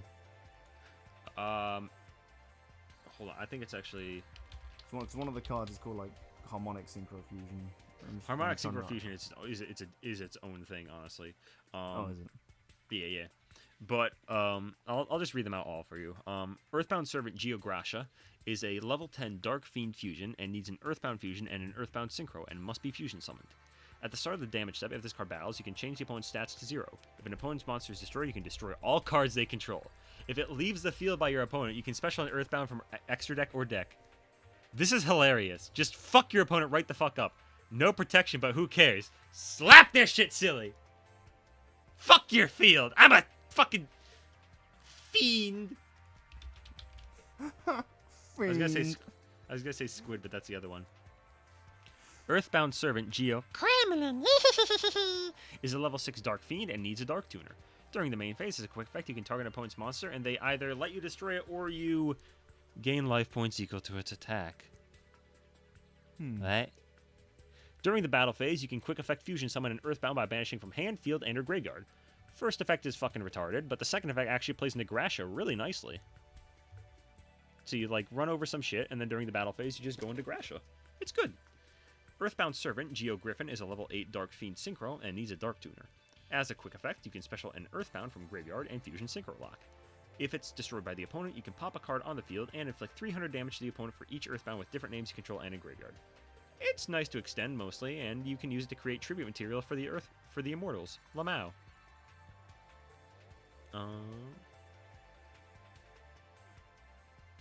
Let's see. Earthbound Prison is a field spell that, on activation, can target and negate an effect monster's effect. During the main phase, you can normal summon an Earthbound, and if it's destroyed by an opponent's card effect and you have an Earthbound monster somewhere, have your opponent's life points, and if you do, negate the effects of all face-up cards they currently control until the end of this turn. Holy shit. Why give your field spell protection when you can give it a fucking gun? That certainly is a field spell. I mean, it's a good play starter too because it gives you like an extra normal summon for your Earthbounds. It's genuinely not bad, and it plays into what both Earthbound Immortals and what this deck wants. Harmonic Synchro Fusion is a normal spell that fusion and synchro locks, and it sends 2 face-up monsters to the graveyard, a tuner and non-tuner, and then specials a fusion and synchro monster from the extract that can be made using those materials. This is really good. It gets you a lot of value off of 2 cards. Yeah, I think that's one of the few cards I did read, and that's a crazy lot of advantage for just one card and sending 2 monsters. Oh, Geokraken was the reason Cyberstein was banned, I think, because it searches field spells. Oh, damn. People will do anything to search Mystic Mine. Men will do anything for their mental problems except activate Cyberstein. Oh, okay. Well, I'm glad we solved that mystery, though, because I assume that was like eating away at the back of your mind. Yeah, this is a fun support wave, though. This is a fun anime deck, and it actually coincidentally helps out an older anime deck of Earthbound Immortals. I've been like scratching my head thinking like, how do the because I've not, like I say, I've not read them properly, but how do they actually help Earthbound Immortals? But I assume they make the tribute materials for them to. Yeah, and the new field spell gives you an extra normal summon and shit. It's better than the other field spell. Yeah, I was saying that like you can make Geo Griffin if you have Geo Gremlin, I think. So you can fucking have a Synchro Engrave and a Synchro on field, and it's like, okay, here we go. Excuse me. But yeah, no, I genuinely like this support a lot, and it's amazing how it does more for Earthbound Immortals coincidentally than the Earthbound Immortals shit in fucking Duelists of Gloom did for it. Yeah, well, I suppose that's always the inherent problem. Like, you have the choice of doing the Arc 5 support, which is kind of built around it, or you just have to like make up your own Rex Goodwin support. Which way, Western man? We offer the white man 2 choices. Kill yourself. Okay. There's a few more one-offs, and one of them is something I'm really excited about. But first, Eye of Illusions is a quick play spell, and if you control a spellcaster or illusion monster, you can use one of the following effects. Protect them from battle, targeting steal an opponent's monster till the end phase during their turn, and when an opponent's monster declares an attack, switch the target to one of their monsters. The second effect is decent disruption, it's just too bad it isn't searchable. Yeah, it feels like a bit of a cheeky thing you can do, because you got your new illusionist monsters with Chimera, which are battle focused. So yeah, I get the feeling that eventually Relinquish will get illusion support and he'll be able to search us. That's my prediction. Well, this is kind of a bit of a giveaway because they reprinted Illusionist Faceless Mage in a OTS pack in the. I'm fucking ready. Yeah, same here. I'm interested to see how they capitalize on it and like actually do something interesting with it. Yeah. Anyways, the next card up is Yo, is that fucking Arcana Force? Arcana Force 15, the Fiend, is a level 7 Light Fairy, 2,500 stats, and you can discard it to search Light Barrier from deck or graveyard.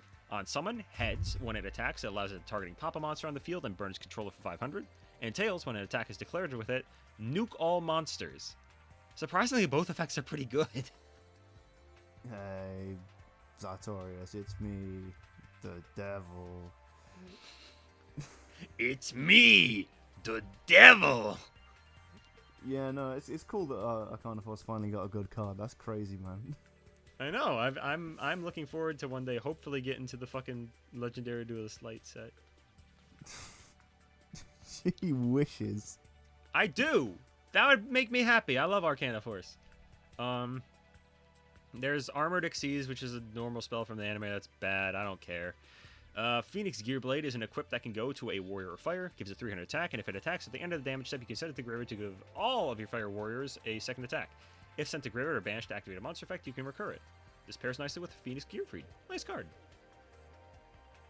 I like this because it means like my Warrocks can attack twice.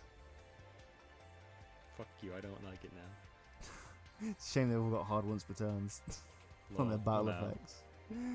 Anyways, this silly the card. last card they have right now is number 1, Infection Buzz King, which is a rank 8 Dark Fiend, and on Ixies, it mills an opponent's extra deck card.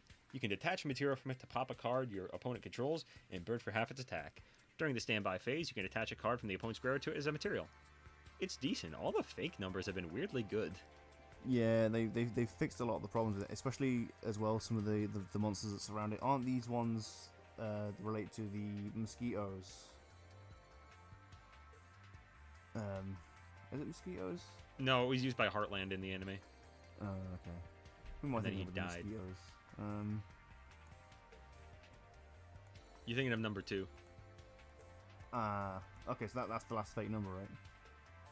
Number 2 was printed. The last fake number is Dark Illuminite, technically. Oh, so they're just not printed the mosquito monsters that go with Ninja Shadow Mosquito. Did they? Did they? No, I don't think they did, because otherwise I'd be talking about them. Yeah, I have no idea. But anyways, the last big thing to talk about, aside from like fucking some Duel Links shit where Yu-Gi-Oh came in, Crystal Wing is in the game, be afraid. They got a new ban list. Fucking there's not too much I can remember about it off the. Oh yeah, Orcus is currently fucking Duel Links in the raw ass, but that's the main stuff. Master Duel got a new ban list because Bestials are coming. Fucking whatever. But Pulse of the King is the last thing we're gonna talk about here. Yes, the Jack Atlas structure deck. Yeah, I'll kind of blaze through these real fast. But Scar Red Dragon Arcfiend is a level 8 Dark Dragon Synchro and is treated as the OG on field or in graveyard. If it's sent from the field to the graveyard, you can special the OG, and if used for a Dark Synchro, you can destroy all the opponent's attack position monsters. It's underwhelming, but I guess it's still useful. I mean, it's never a bad thing to have another Red Dragon Archfiend, I guess. Yeah. Soul Resonator, as opposed to Soulless Resonator, is a level 3 Fire Fiend tuner that searches a level 4 or lower fiend from deck on summon, but Dark Synchro locks you. Also can be banished to protect your RDA monsters from destruction effects. It's good lock as expected, but it does its job. Bone Arc Fiend is a level 4 Dark Fiend, and if it's in hand or graveyard, you can send another card from hand or field to the graveyard to special it, then Dark Synchro lock. You can target a monster you control, mill a fiend tuner, or pitch it, and modulate level by 1.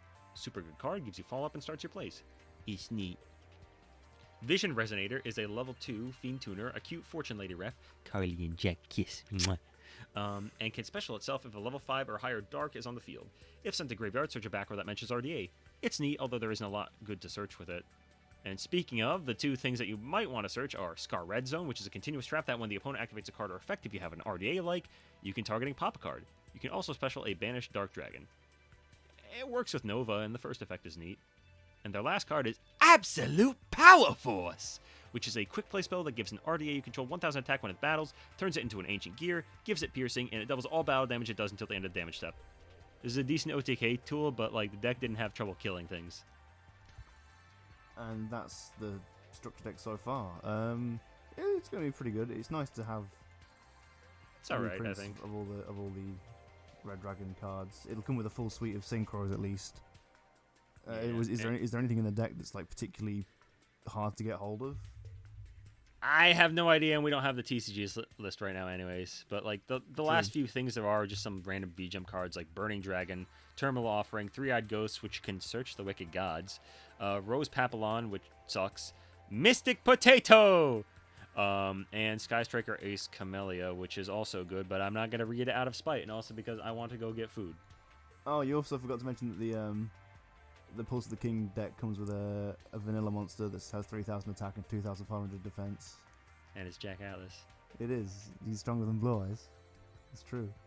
That sounds about right. Anyways, I'm being sucked into the food dimension. I hope I don't get bored by Hungry Burger. That'd be sad.